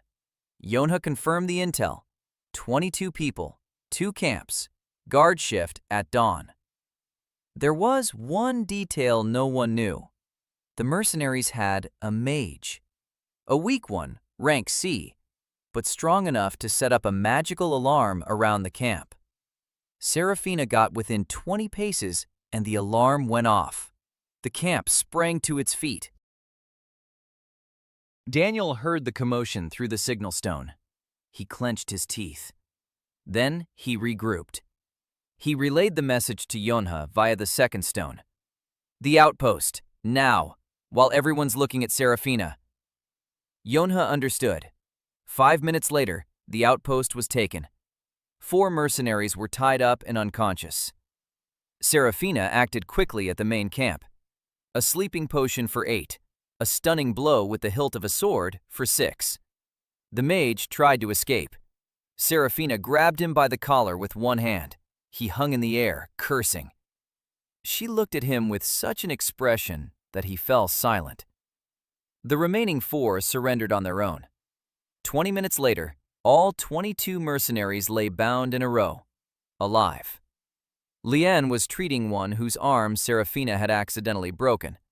She apologized, quietly, almost in a whisper. This was something new.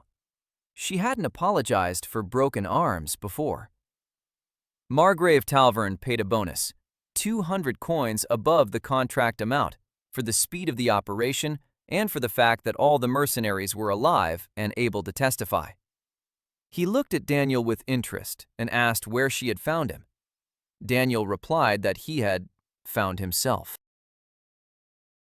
The Margrave smiled and said that if Daniel ever got tired of working for the heroine, there would always be a place in the Margraviate of Talvern for a man with his talents. Daniel thanked him and said he had no plans to get tired just yet. On the way back, Yonha walked beside him, in silence. Then she said the plan had been good. Then she said she would have done it differently. Then she explained how. Her version was riskier, but faster. Daniel listened. He nodded. He was taking notes. She noticed he was writing. She fell silent. Then she asked why he was writing down what a street thief was saying. He said he was writing down what his scout was saying. She turned away, but he noticed the corner of her mouth twitch, upward. The 5th and 6th months passed at a pace that Daniel was gradually beginning to consider normal. Assignments, contracts, preparation, departure, return, reports, payouts. With each cycle, he refined the process. Each time he found a way to save a day, or a coin, or a liter of potion. The team's reputation grew. Clients began contacting them directly, not through the bulletin board, but via letter addressed to Daniel Court, Ms. Vale's administrator. This was unusual for the guild. They were used to contracts being posted on the board and the hero taking one down like a product off a shelf. The idea that a heroine had a representative who negotiated terms before signing was, to most officials, as wild as the idea that one could brush one's teeth every day. Daniel brushed his teeth every day, and he negotiated the terms of every contract. And gradually, the officials got used to it. In the 5th month, he hired Grace Ashford. Although the word hired wasn't entirely accurate, she hired herself. Grace showed up in the office one Tuesday, without knocking. The door swung open, and in walked a woman Daniel had only seen in the guild's portraits. Tall, red hair, rank S. Seraphina's former partner. She'd left 2 years ago amid a scandal. The entire guild knew about it. Grace Ashford, Shield of the West, the best defensive fighter on the continent. She walked in. She looked around the office. She saw the clean floor, the desk covered with documents, a schedule on the wall, mugs, a pillow on a chair. She raised an eyebrow. Then she looked at Daniel. He was sitting at the desk, looking at her, calmly. She said she wanted to see Seraphina. He said Seraphina was at training. She'd be back in an hour. Grace sat down in a chair. She crossed her legs and said she'd wait. Daniel offered her some tea. In that hour, he'd learned enough about her. Not because she'd told him, but because he knew how to listen.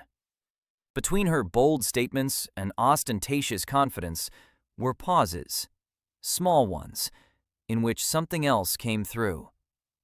She hadn't come out of curiosity, nor out of jealousy, although there was jealousy too. She'd come because those 2 years without Seraphina had been 2 years during which she hadn't been able to find her place. She took on assignments alone. She managed. She was S rank, but something wasn't right. She said she'd heard about a scribe who works miracles. She said it with a sneer, but her eyes were serious. Daniel asked why she'd left. She said it was because she was tired of being second best, because next to Seraphina, she was a shadow. No matter what she did, no matter how hard she fought, everyone looked at the Dawn Blade. No one looked at the shield. Daniel listened. Then he said one thing that made her fall silent. He said she wasn't second. That she was different. That Seraphina slays the dragon. And Grace defends the village while Seraphina does that. That it's not the same thing. And that it's not any less important. Grace looked at him, silently. Then she said he was strange. He replied that he'd been told that before. Seraphina returned. She saw Grace. She stopped in the doorway. The two women looked at each other. The air grew heavier. Daniel felt it physically, like the pressure before a storm. Grace spoke first. She said he looked better. Seraphina replied, "Thank you." A pause. A long one. Daniel stood up. He said he needed to go to the archives. He went out. He closed the door. He stood in the hallway for a moment. It was quiet behind the door. Then voices. Quiet ones. He didn't listen. He went down to the archives, to Hassel's. He spent 2 hours there. When he returned, both of them were sitting in the office. Grace in a chair, Seraphina on the desk. 2 empty mugs stood between them. Both of their eyes were red, but the expressions on their faces were different, softer, as if something heavy had finally been set down on the floor. Grace looked at Daniel, then at Serafina. Then she said what was left. "If you'll take it." Daniel looked at Serafina. Serafina nodded. Once, briefly, but there was more in that nod than in any words. The 6th month, the team, 4 people, Serafina, Grace, Leanne, Yonha, and Daniel. The office on the 4th floor had become too cramped. Daniel started looking for a new place. He found one, a small mansion on Copper Lantern Street. 2 stories, 6 rooms, a courtyard, a stable. Rent, 60 coins a month. Expensive, but they could afford it. Serafina's bank balance, 6,200 coins. He rented the mansion for half a year, paid in advance, 10% discount. The move took 2 days. Daniel organized it like a logistical operation, because that's exactly what it was, a logistical operation. Furniture, documents, equipment, supplies. Every room was assigned. Daniel's office on the 1st floor, the archive next to it, rooms for the team on the 2nd floor, a communal dining room, a room for Leanne with a treatment area, a training area in the courtyard. Grace set it up in a day. The first evening at the new headquarters, dinner around a single table, for the first time. Daniel cooked. Not because he knew how, he wasn't very good at it, but because someone had to prepare the first dinner in the new house. Porridge with meat, bread, cheese, apples, tea. 5 mugs, 5 plates, 5 chairs. Serafina sat at the head of the table, not because she'd been seated there, because the others sat around her naturally, like satellites orbiting a planet. Grace ate noisily. She told a story about how she once mistook an invisibility potion for a hair growth potion before a diplomatic dinner. Yonha snorted. Then she laughed. Then she covered her mouth with her hand, because she wasn't used to laughing in front of people. Leanne ate quietly, but she listened, and she smiled once. Serafina sat and watched them, all of them. She finished her plate, for the first time in front of others. Then she looked at Daniel. He was washing the dishes with his back to the table. She said his name. He turned around. She said, "It's nice here." 2 words, simple ones, and they said it all. Daniel turned back to the dishes because he needed a second to let his face return to normal. Then he said he was glad, and that breakfast would be at 7 tomorrow morning. And that if Yonha climbed onto the roof again, instead of sleeping in her room, he'd deduct the cost of repairing the roof tiles from her pay. Yonha said he was a bore.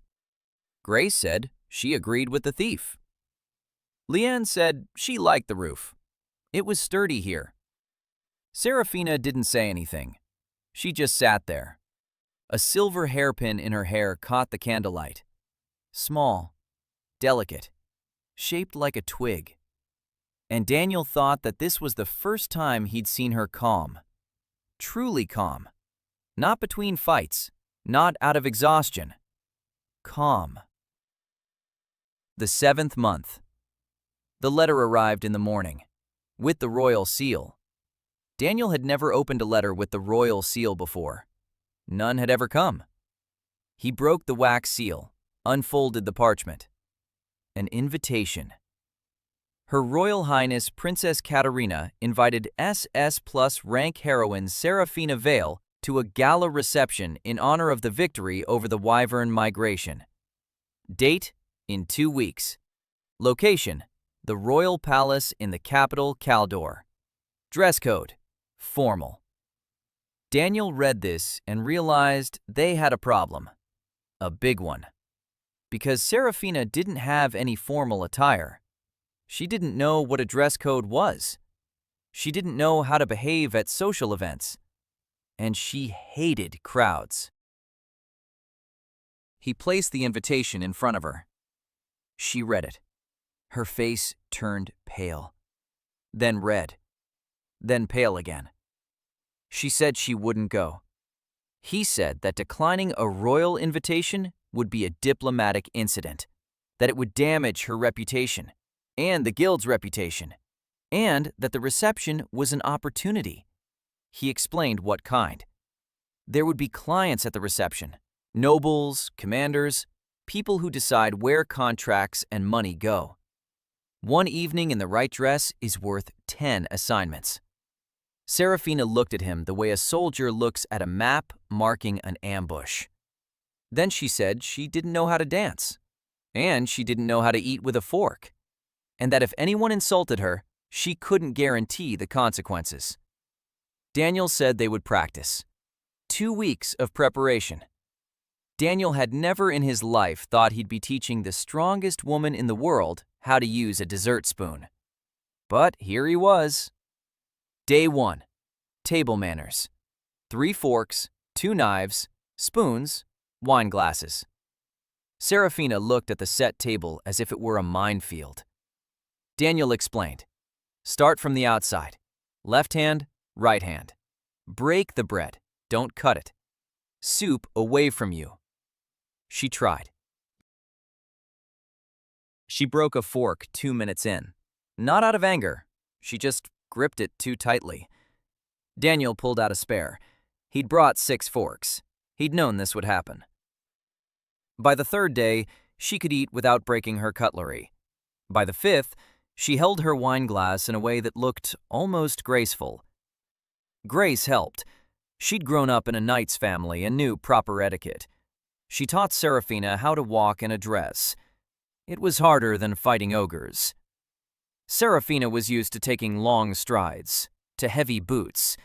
A dress required something different. Short steps, a straight back, and her hands held in front of her. Serafina practiced with the same stubborn determination she'd used to master combat techniques. By the end of the 1st week, she could walk across a room in a long skirt without stepping on the hem. It was an achievement. Liane found the dress. Or rather, Liane found a tailor. An old man in an alley behind the market square. Quiet, with deft hands. He took Serafina's measurements in 10 minutes. She stood in the middle of his workshop, angry and motionless, like a statue. The tailor paid no attention to her mood. He worked for 4 days. The dress was simple, white, long, with a high collar that covered the scar on her neck, with long sleeves, no lace, no embroidery. The only embellishment, a thin silver thread along the seams that shimmered almost imperceptibly with movement. When Serafina put it on the evening before leaving for Caldor, Daniel stood by the door and watched. She stood in front of the mirror. Grace had braided her hair. A silver hairpin was in her hair. The dress fit perfectly. She turned toward him. "How does it look?" she asked. Her voice was uncertain, like that of someone who had never asked such a question before. Daniel thought she looked like she could leave any duke speechless. But he said something else. He said the clients would be impressed. She snorted, but the corner of her mouth twitched upward. Caldor, the capital, a 3-day journey. Daniel took Yonhu with him. Reconnaissance. Liane stayed in Altwine. Grace went with them. Support. The journey went smoothly. Daniel had planned the route. Through the southern roads, past 3 checkpoints. At each one, he presented his guild pass and the royal invitation. They passed without delay. Caldor was enormous.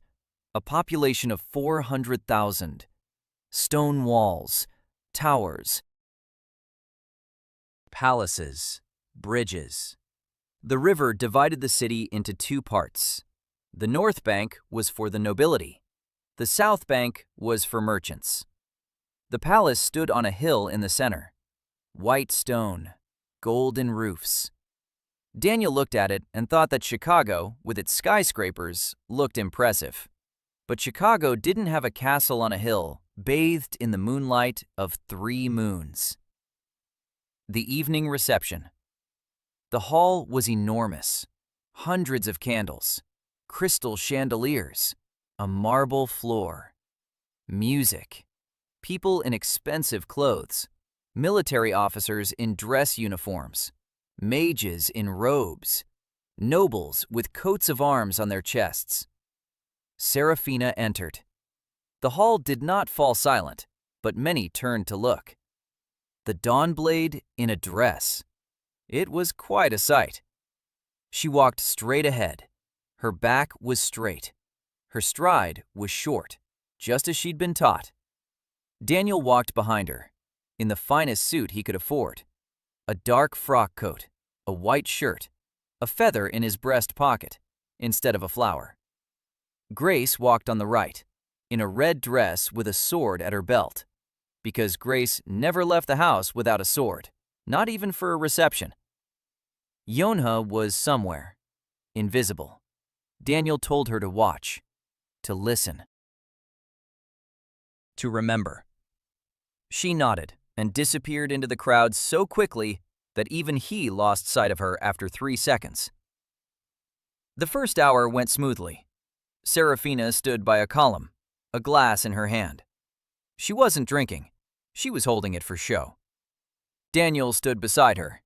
He was giving her cues. This man is Count Olmsky. His lands are in the east. He's interested in clearing the Troll Bridge near the border. This woman is Baroness Kern. She's funding research into the Black Zones. That military commander over there is the Border Guard commander. 3 contracts are waiting for his signature. Serafina listened. She nodded. She spoke briefly, politely, just as she'd been taught. And everything was going well. Until the Duke. Duke Renwald. A large man with a red face and a loud voice. He approached Serafina halfway through the second hour, with a glass of wine. Not very drunk, but noticeably so. He began to speak, loudly, so that everyone around could hear. He spoke about how heroines these days aren't what they used to be. How in his day, heroines knew their place. How the Dawnblade could slay a wyvern but couldn't behave like a proper lady at a reception. How a heroine without manners was simply a savage with a sword, and that her dress didn't hide the fact that she was a nobody by birth. The hall fell silent. It didn't go completely quiet, but it grew quiet. People were listening. Serafina stood motionless. The glass in her hand began to crack. Fine cracks spread across the surface. Her face flushed, slowly, from her neck up. Daniel knew what that meant. Not anger, the breaking point. She could strike out, or worse, she could unleash mana. Right here, in the hall, among hundreds of people. An international incident, the end of his career, the end of everything they'd been building. Daniel took a step forward. He placed his hand on her wrist. Gently, just like that, as they'd agreed. Breathe. She felt his hand. Her fingers tightened around the glass, just a little. The glass stopped cracking. He turned to the Duke and spoke, in a steady voice, without haste. He said that Miss Vale, single-handedly, had stopped the migration of wyverns this morning 3 leagues from His Grace's summer estate. That if she hadn't made it in time, they wouldn't be drinking wine right now, but counting dead tenants. He said he believed gratitude would be more appropriate than criticism of her. The hall fell silent. Completely. The Duke blushed. He opened his mouth, then closed it. He looked around. He saw that everyone was staring at him. He turned on his heel.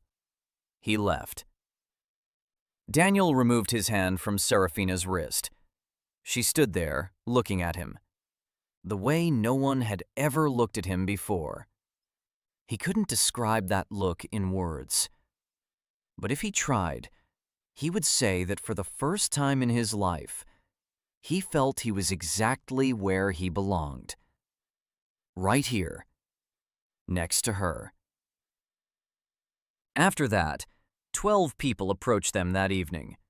3 contracts, 2 dinner invitations, 1 offer for a long-term partnership. Daniel wrote it all down. On the way back to the hotel, Serafina walked beside him, in silence.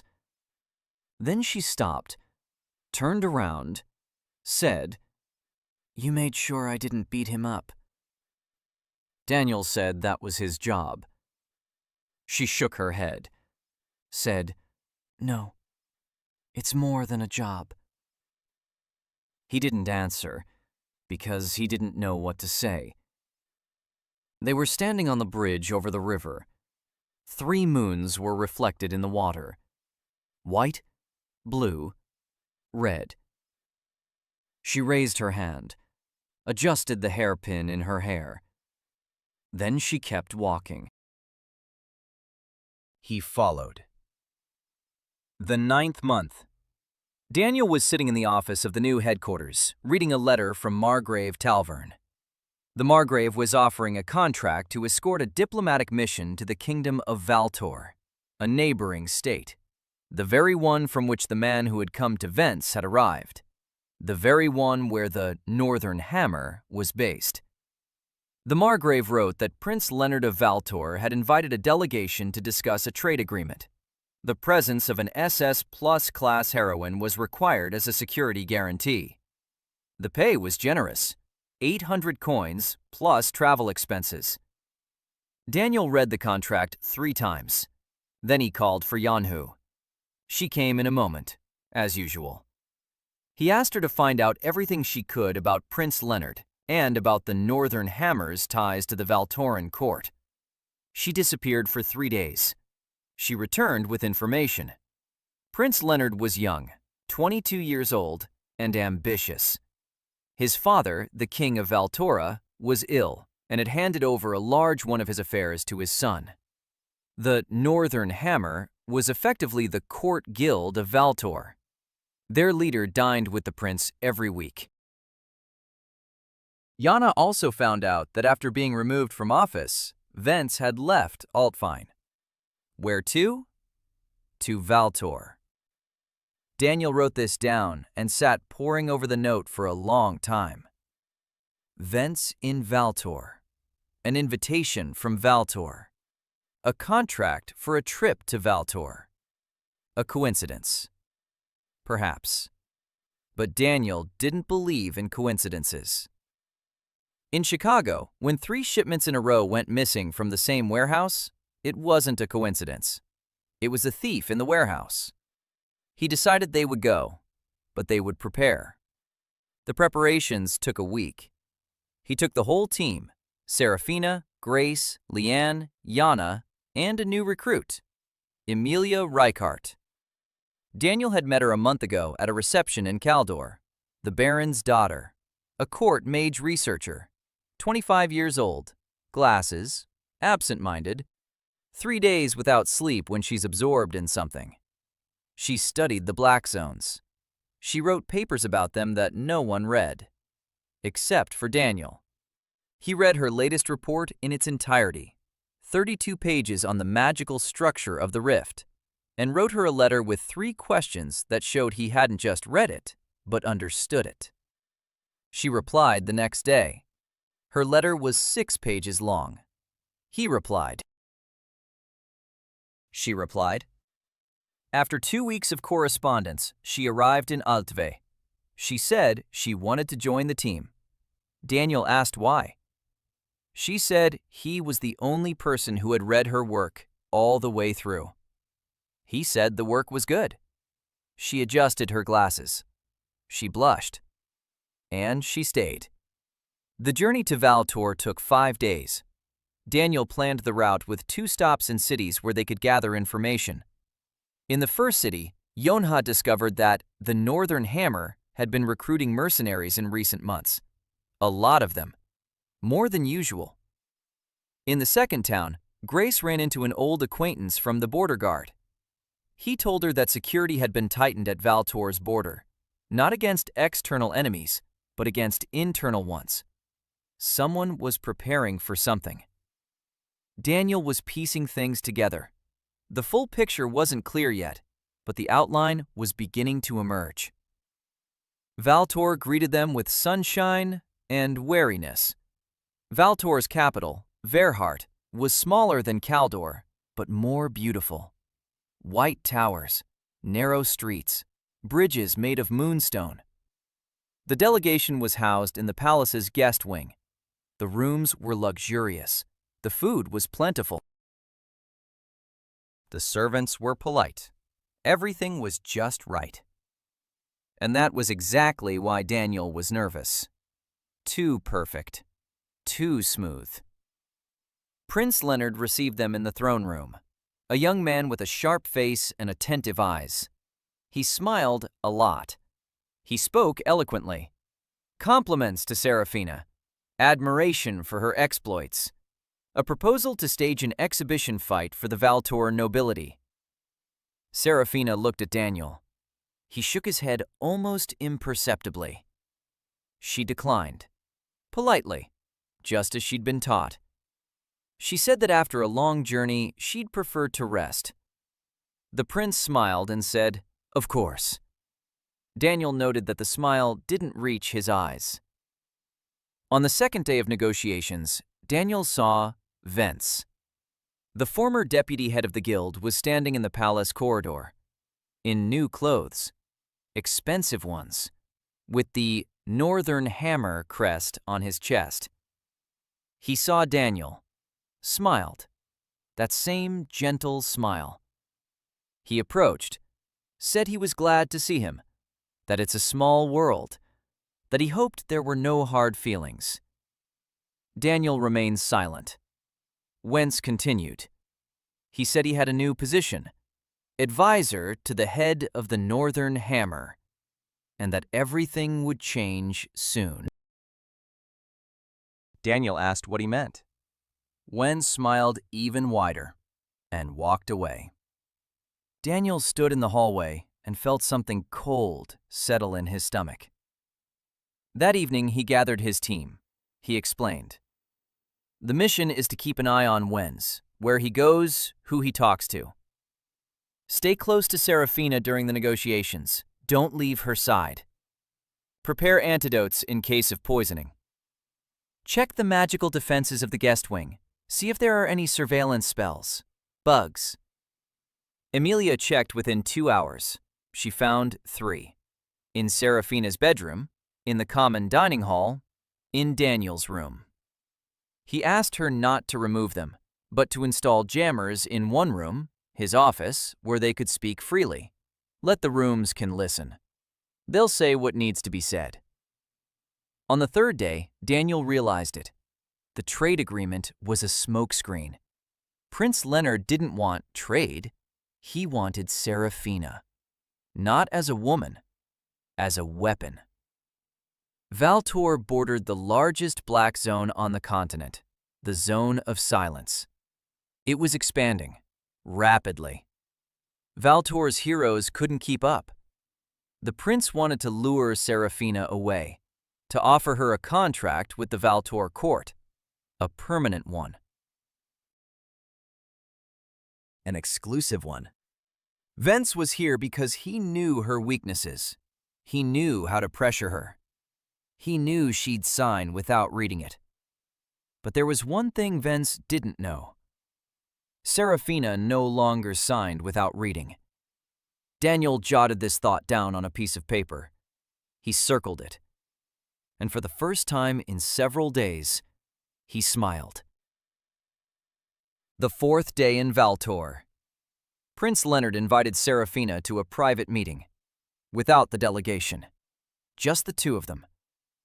Daniel said he would go with her. The prince replied through a messenger that the invitation was for the hero. Daniel replied through the same messenger that, according to paragraph 217 of the Guild Charter, a hero's administrator has the right to be present at any negotiations concerning the terms of service. The messenger left. He returned an hour later. The prince agreed.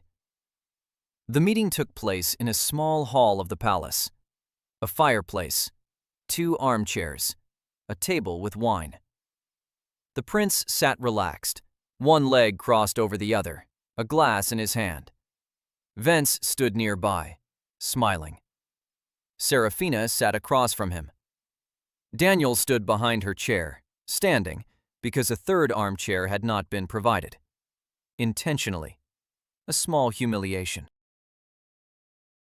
To show who was the furniture here and who was the person. Daniel didn't ask for a chair. He just stood there, upright, calm, with a notepad in his hands. The prince began elegantly. Compliments, admiration, a story about the zone of silence, about how it devours the eastern provinces, about villages that vanish overnight, about heroes who enter and never return. The prince had a good voice, convincing. He spoke of duty, of honor, of how Serafina was the only one who could save thousands of lives. Then he moved on to the proposal. A contract with the Crown of Valtor. 5 years, exclusive. A salary, 10,000 coins a year. An estate, a title, a personal guard. Anything she desired. Daniel took notes, silently. Every word. Serafina listened, her face impassive. When the prince finished, she looked back. At Daniel. A single glance. He understood. She was giving him the go-ahead. 3 months ago, she would have answered herself, impulsively. Now, she trusted him to speak on her behalf. It was more than any contract. Daniel spoke up. He thanked the prince for his generous offer. He said that Miss Vale was flattered by the trust placed in her by the Crown of Valtor. Then he began asking questions. Calm. Specific. The contract was exclusive. That meant Ms. Vale would be unable to fulfill her obligations to her home guild, including the quota for the black zones within Arcania. The prince said that Valtor would compensate the guild. Daniel asked how. The prince hesitated. Wenz intervened. He said the details could be discussed later. Daniel said he preferred to discuss the details now. Then he asked about the clause regarding the personal guard. To whom would it be subordinate? To Seraphine or to the crown? The prince said, of course, to the crown. Daniel made a note of it. Then he asked about the right to terminate the contract. What were the conditions? What were the penalties? The prince began to lose patience. He said this could be resolved later.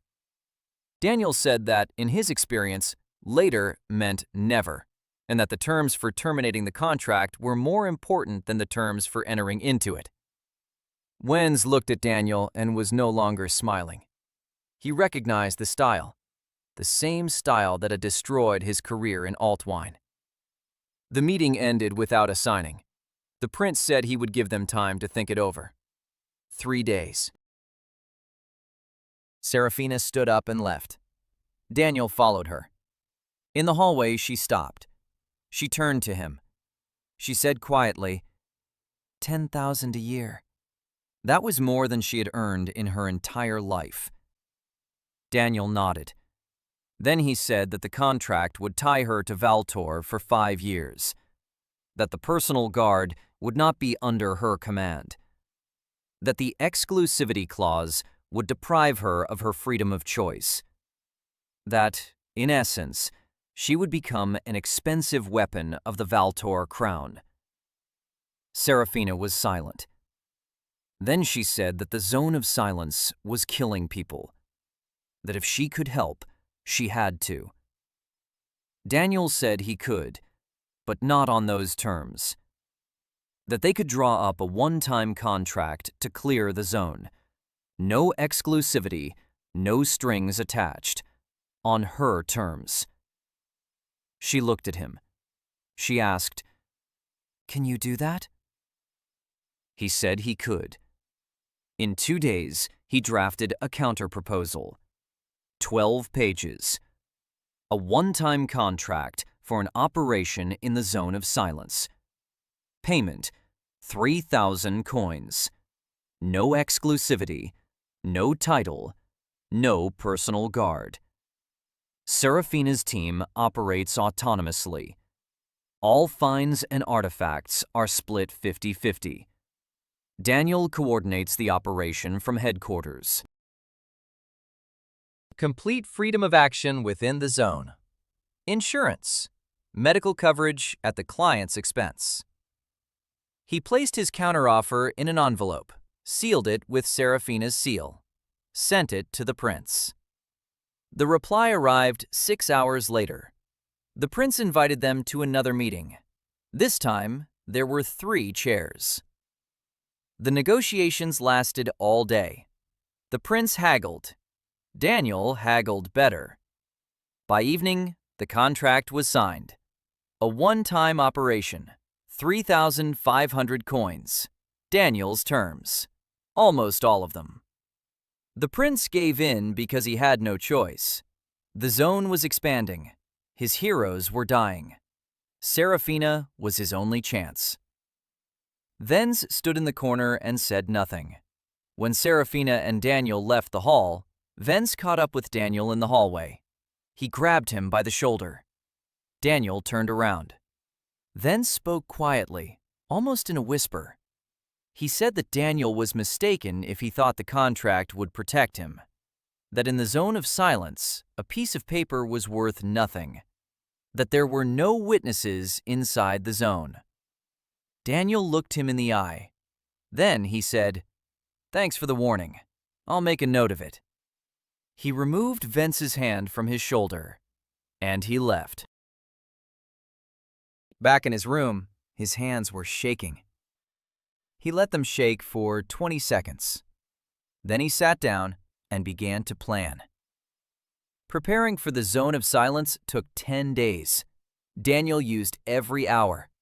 He retrieved all the records about the zone from the Valtor library. 7 volumes. Amelia helped. She read faster than he did and understood magical theory. Together, they drew up a map of the zone. A rough one, because the zone was constantly changing. But there were patterns. Amelia explained that the zone of silence was different from ordinary black zones.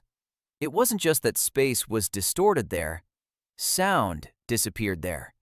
Gradually. It was quieter at the edge. Deeper, it wasn't complete silence. Voices didn't work. Signal stones didn't work. Magical communication cut off 300 paces from the center. This meant Daniel wouldn't be able to coordinate from headquarters. He wouldn't be able to give orders.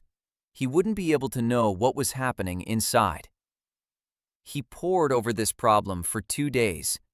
Then he found a solution. Light signals. Mirrors. If sound doesn't work, light should. Amelia confirmed that light passes through the zone normally. Daniel devised a system. 10 signals. Each a combination of flashes. Short, long, pause. He didn't know that in his former world, this was called Morse code, but the principle was the same. He carved out 10 small mirrors. He handed them out to the team. They trained for 3 days. By the end of the 3rd day, every team member could send and receive all 10 signals without error. Amelia discovered something else. In the old records of the Valtor archive, she found a mention that the zone of silence hadn't come into being 200 years ago with the rift. It was older, much older. References to it appeared in texts dating back 400 years. This meant that the zone wasn't a consequence of the rift. It was something separate. or something connected to the rift more deeply than anyone had thought. Daniel jotted this down. He put it in a folder labeled Later. Now was not the time for mysteries. Now they had to survive. On the 11th day, they reached the border of the zone. It was visible. Not with their eyes, with their senses. The air in front of it felt different, thicker, quieter. Even the wind died down as they approached. The trees at the border stood dead, leafless, barkless, white as bones. Daniel set up base camp a kilometer from the border. Tents, supplies, a stock of potions, a signal tower, 10 meters tall. Yonha had built it in half a day from felled trees. From the top of the tower, using a mirror, one could see reflections of signals from inside the zone, if one climbed the hill inside it. Daniel calculated the angles. He drew up a diagram. Everyone knew their position. Serafina goes first. Grace follows her. Cover. Leanne is third. Healing. Yonha on the flank. Reconnaissance. Emilia at the zone's border, monitoring magical currents. Daniel at the tower. Coordination via light signals. Morning. Dawn. They entered. Daniel stood on the watchtower and looked into the mirror. The first signal from Serafina came 20 minutes later. 2 flashes. Moving forward. All clear. The second came 40 minutes later. 2 flashes. The third came an hour later. 1 long flash. Contact. The enemy. Daniel gripped the watchtower's railing. He waited. Silence. Even from here, a kilometer from the border, it was quieter than it should be. The fourth signal. 2 short flashes. Contact terminated. All clear. He exhaled.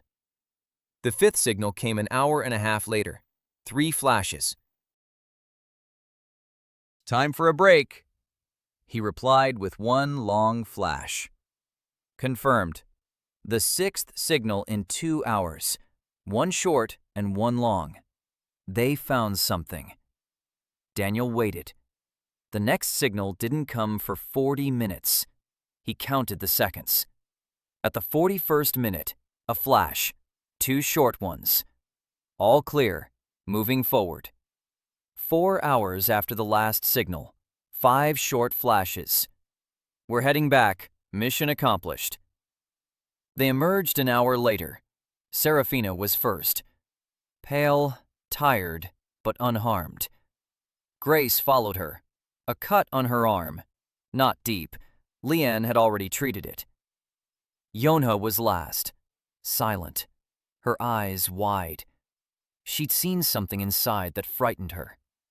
Daniel didn't ask her about it right then. Later. Serafina walked up to him. She held out her hand.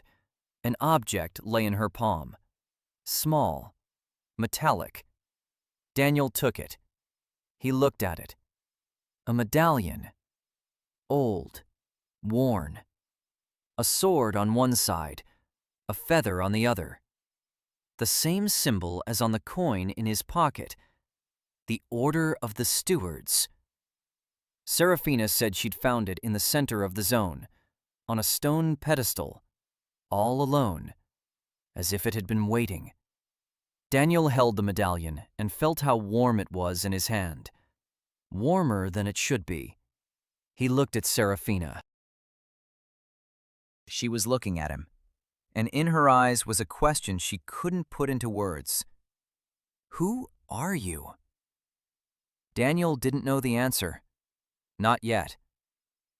That evening at camp, Emilia recounted what she had sensed at the edge of the zone. When Serafina took the medallion, the zone contracted. Not drastically, by 10 meters around the perimeter, but it had contracted. For the first time in all their observations, the zone of silence had become smaller. Emilia spoke quickly, excitedly, adjusting her glasses every 3 seconds. She said that the medallion was somehow connected to the zone, or to whatever creates it, or with whatever could close it off. Daniel listened. He took notes. Then he took a coin out of his pocket. He placed it next to the medallion.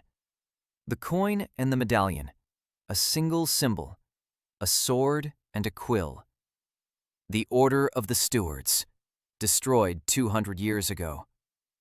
But it had left its mark on the coin, in the medallion, in the zone, and perhaps within himself. He wrote one sentence in his notebook. My arrival here was no accident. Then he closed the notebook. Then he went to sleep, and for the first time in a long while, he dreamed of Chicago. The office. Night. A waybill on the desk, and a voice that said to him, Go, they're waiting for you. They returned to Altvine 8 days later, the 11th month. There were 3 weeks left until Daniel's work anniversary. He didn't think about anniversaries. He was thinking about Vens, because Vens hadn't backed down. The day after they returned, Yonha ran into headquarters, through the door, not through the window. That meant it was urgent. She said that Vens had returned to Altvine, that he'd brought people with him, 18 mercenaries from the Northern Hammer, that they'd taken up quarters in 3 different inns on the outskirts of town, that one of them had come to the guild and asked about Seraphina's schedule, and about Daniel's schedule. Daniel listened. He took notes. Then he called Grace, then Amelia, then Leanne. Seraph wasn't there. She'd left on a mission, a solo one, to clear up a minor anomaly 2 days' journey away. She'd be back in 4 days. Daniel looked at the calendar. 4 days. Vens knew her schedule. He knew she'd be gone. And he brought the mercenaries right now. He realized it. The target wasn't Seraphina. The target was him. Vens couldn't touch Seraphina. She was too strong. But he could strike at what made her strong. At Daniel. At headquarters. At the paperwork. At the system. Taking out Daniel meant plunging Seraphina back into chaos, into helplessness, into a state where she could be controlled.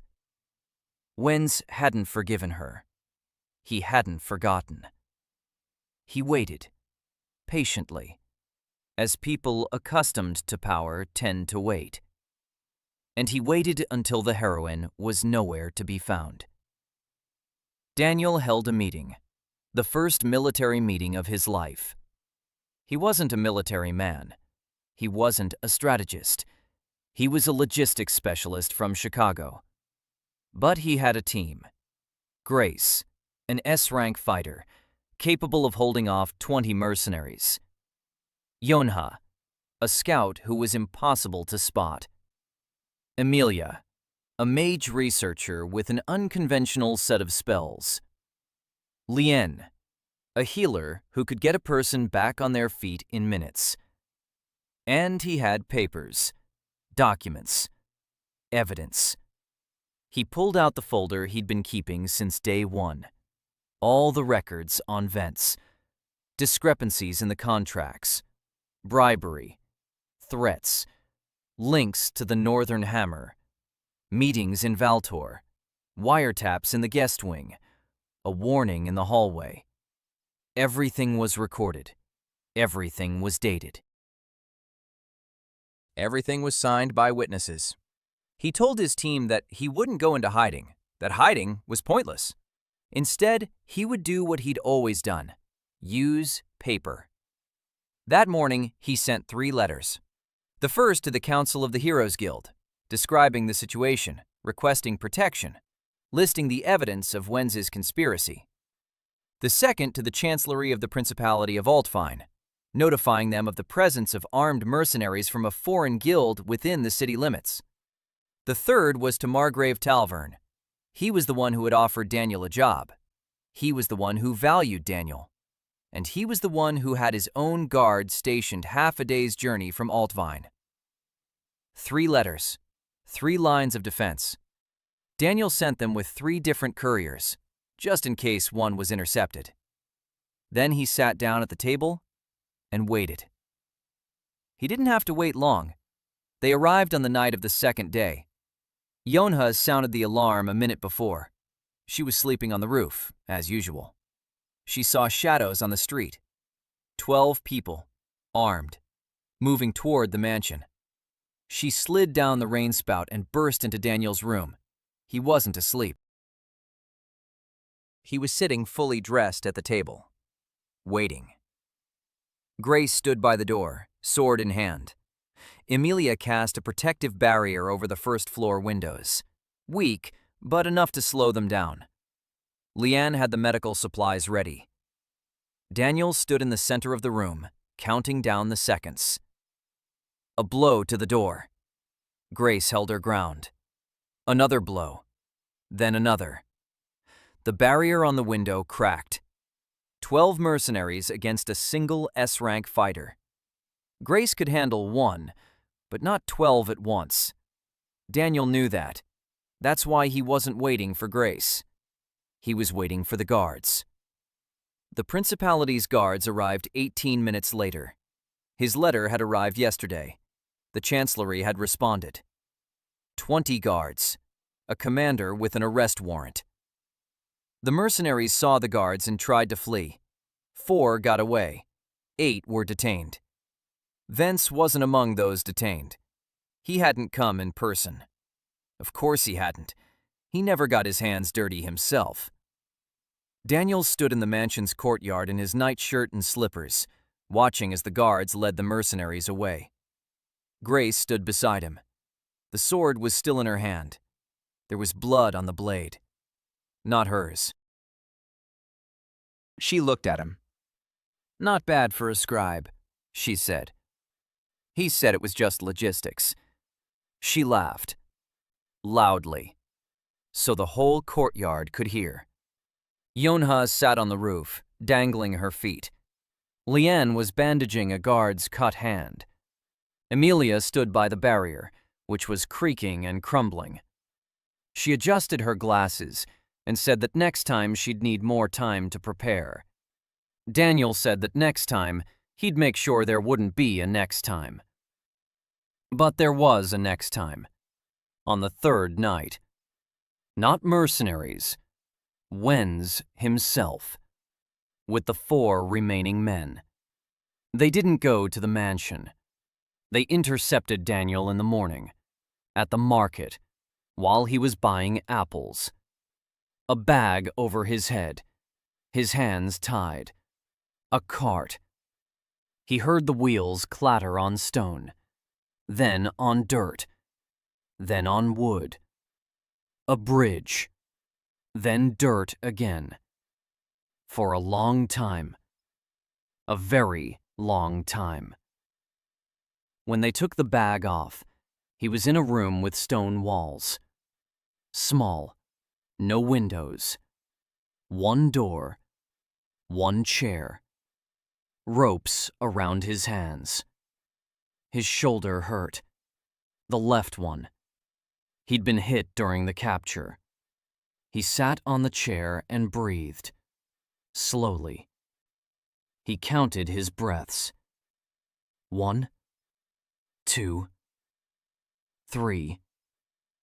Panic doesn't solve problems. Information solves problems. What information did he have? Stone walls. Cold. Damp. A basement or the lower floor. No windows, so no higher than the first floor. The journey took about 4 hours. The cart was heading east. He determined this by the sun through the fabric of the sack. In the morning, the sun was on his right, so they were traveling north or northeast. About 50 li from Altvine. He committed this to memory, because he had no paper, no pen, no notebook. He had become what he'd feared he would become, an ordinary, frightened man without tools. The door opened. Vence walked in, without a smile. For the first time, Daniel saw his true face. Cold, harsh, tired. The face of a man who had spent 30 years building a career and lost everything because of a boy with a pen. Vance sat down across from him. He said Daniel had a choice: write a letter to Serafina, resigning from his post, recommending a return to the guild's jurisdiction, quietly, without a scandal. Or don't write it, and then Daniel wouldn't return. He'd simply disappear. Just another scribe on the list. The 13th, and the last. Daniel listened. Then he asked if he could have some water. Vance looked at him. Then he nodded to the guard. The guard brought a mug. Daniel drank slowly. He thought quickly. Then he looked at the guard. Young, in his early 20s. Nervous. His hands were fidgeting. His Northern Hammer uniform was new. He'd been hired recently. Daniel asked the guard his name. The guard looked at Wenz. Wenz waved his hand. The guard said, Marcus. Daniel asked Marcus how long he'd been working at Northern Hammer. Marcus said 3 months. Daniel asked if he liked it. Marcus didn't answer. Wenz said that was enough. Daniel nodded. Then he said he'd think about the offer, that he needed a night to think it over. Wenz stood up. He walked out. The door closed. Daniel was left alone. In the dark, with ropes tied to his hands. And he began to work. The only tool he had left. His voice. When Marcus came in the morning with food, Daniel spoke to him, calmly, as if to a person, not as if to an enemy. He asked where he was from. Marcus said from a village up north. Daniel asked if he had a family. Marcus paused. Then he said, My mother. She's sick. I need money for her treatment. That's why the Northern Hammer. That's why he'd become a mercenary. Daniel nodded. He understood. He said he knew a good healer. One who heals not for money, but in exchange for a favor. If a person comes with sincere intentions. The Temple of Moonlight in Kalemore. Marcus listened. On the second day, Daniel told him that Wenz had been robbing heroes for years, that his arrest was only a matter of days, that anyone who helped him now would be an accomplice. Marcus said nothing. On the third day, Marcus brought him not only food, but also water to wash with, and he loosened the ropes. Just a little, enough so his hands wouldn't go numb. On the fourth day, Marcus said that people were gathering outside the fortress walls. A lot of people. Serafina returned from her mission a day early. Grace met her at the gates of Altwine, not at headquarters, at the gates. That wasn't right. Grace never met anyone at the gates. Serafina looked at her. Grace said 2 words. They took him. Serafina stopped. She stood motionless for 3 seconds. Then her eyes changed. Grace had seen Serafina in battle hundreds of times. She'd seen anger. She'd seen fury. She'd seen her in a battle frenzy. This was different. It was quiet. Terrifyingly quiet. Serafina asked where. Grace said that Yonha was following the trail. That Emilia had determined the direction using the magical trail left by the wagon. Northeast, 50 leagues. An old fortress on a hill, abandoned, rebuilt. Guards. Yonha counted 12 men, plus Wenz. Serafina turned and walked off. Not to headquarters, not to change clothes, not to get supplies. She just walked off. To the northeast. Grace caught up with her. She told her to wait. We need a plan. Serafina didn't stop. Grace grabbed her by the shoulder. Serafina turned around and Grace let go. Because what she saw in those eyes left no room for argument. They walked all night. Serafina, Grace, Leanne. Yonha led the way. Emilia brought up the rear. Maddie stayed at headquarters. Daniel had hired her 2 months ago, the 16-year-old daughter of an innkeeper who had sat outside the office door for 3 days until he took her on as an apprentice. Maddie cried when she found out. Then she wiped her eyes. Then she sat down at Daniel's desk. She opened his ledger, and she began to work.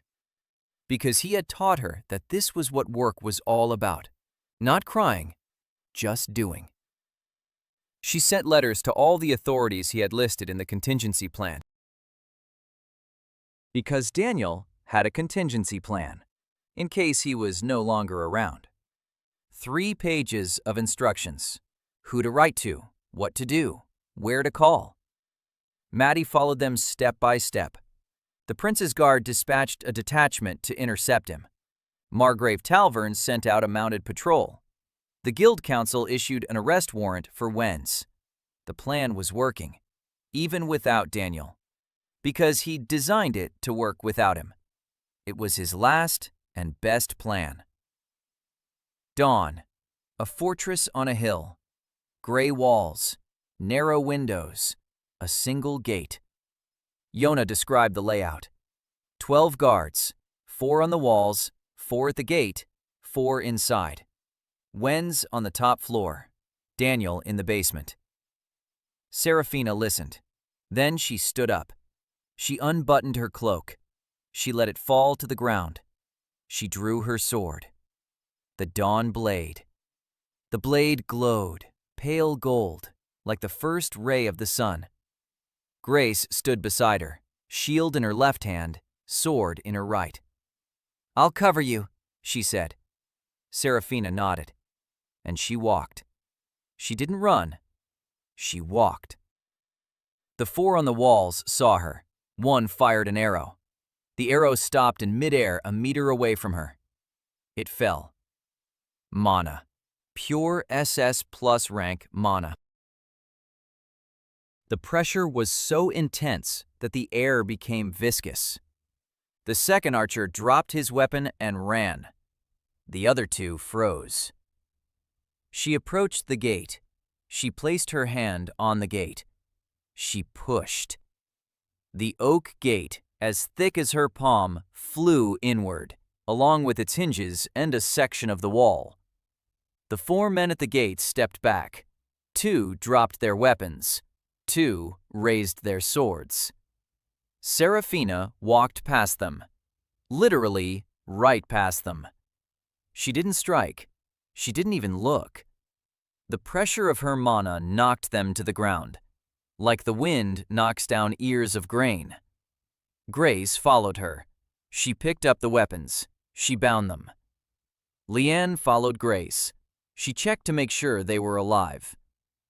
The inner courtyard. 4 guards, 1 mage. The mage cast a barrier, blue and shimmering. Serafina didn't slow down. She struck the barrier once with her sword. The barrier burst like a soap bubble. The mage fell to his knees. 3 mercenaries retreated to the wall. The 4th, Marcus, stood in front of the door to the basement. He didn't retreat, but he didn't raise his weapon either. He looked at Serafina. Then he stepped aside. He opened the door. Serafina went in. A staircase leading down. Darkness. Stone steps. She walked on, her sword lighting the way. Golden light on the gray walls. A single door. Wooden. She didn't push it open. She didn't break it down. She stopped, took a breath, and opened it gently. Because Daniel was behind the door, and she was afraid of scaring him. He was sitting on a chair. His hands were tied in front of him, loosely. Marcus had loosened the ropes. His face, a bruise under his left eye, a scrape on his cheekbone, a split lip. His left arm was hanging awkwardly. Not broken, dislocated, but he was alive. He was sitting there, staring at the door. When it opened and golden light flooded the room, he saw her. Tall, pale. Her braid was disheveled, a scar across her eyebrow, a sword in her hand. Her eyes. He had never seen eyes like that before. They held everything. Fear, relief, anger, and something else. Something for which, in his former world, they used a word he wasn't ready to say. She fell to her knees beside him. The sword clattered against the floor. Her hands reached for the ropes. She untied them. Her fingers were trembling. Her fingers, which could have split stone, were trembling. She whispered so no one would hear. I thought that without you, I'd just lose my job. I didn't know I'd lose myself. Daniel looked at her. His lip ached.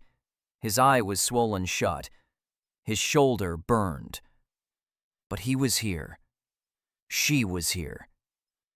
He said, "Ms. Vale, I've prepared a report on the damages you've suffered. 90 pages. Most of it is emotional distress. I plan to recover it all." She laughed. Through her tears. Real ones. The first ones in front of a witness. Then, careful not to bump his ribs, she pressed her forehead against his shoulder. His right one. The healthy one.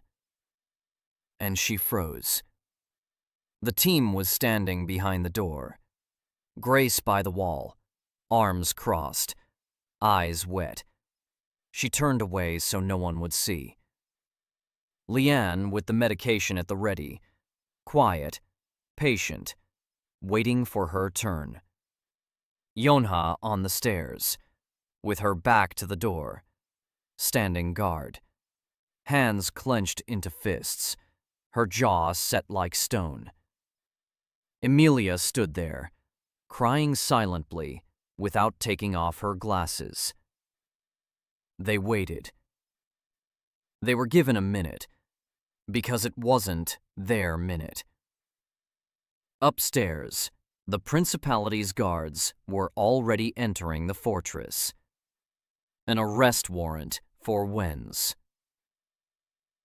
Marcus showed them where he was, the top floor. Wenz didn't resist. He was sitting in a chair, looking out the window. When the guards entered, he said he wanted a lawyer. The guard said he'd get one. In Altfine. In a cell. They took Vence away. Quietly. No shouting, no drama. Just as he had lived. Quietly. And he ended quietly. Leanne treated Daniel for 2 hours. She reset the dislocation. She dressed the abrasions. The bruise remained, but the pain was gone. She worked in silence. Only once did she look up at him and say, "Don't do that again." He said he'd try. She didn't believe him, but she nodded. Grace brought him food. Proper food. Hot. He ate, and his hands were shaking, not from fear, from hunger. 4 days on bread and water. Yona sat beside him. She was silent. Then she said that Marcus had asked for the address of the Temple of Moonlight, for his mother. Daniel wrote down the address on a napkin because there was no paper at hand. It was the first thing he'd written in 4 days. His handwriting was shaky. His hand ached, but he wrote it. Yona took the napkin. She took it away. She came back. She sat down and said quietly, without looking at him, "I thought you wouldn't come back." He said he'd thought the same. She nodded. Then she stood up and went out onto the roof. He didn't stop her. On the way back to Altwine, Serafina walked beside him. Not ahead, not behind, beside him. Slowly, matching his pace. He was limping. His left leg had gone numb from 4 days sitting in a chair. She could have carried him, easily, but she didn't offer, because she knew he'd refuse. They walked in silence. 3 moons rose above the horizon. White, blue, red.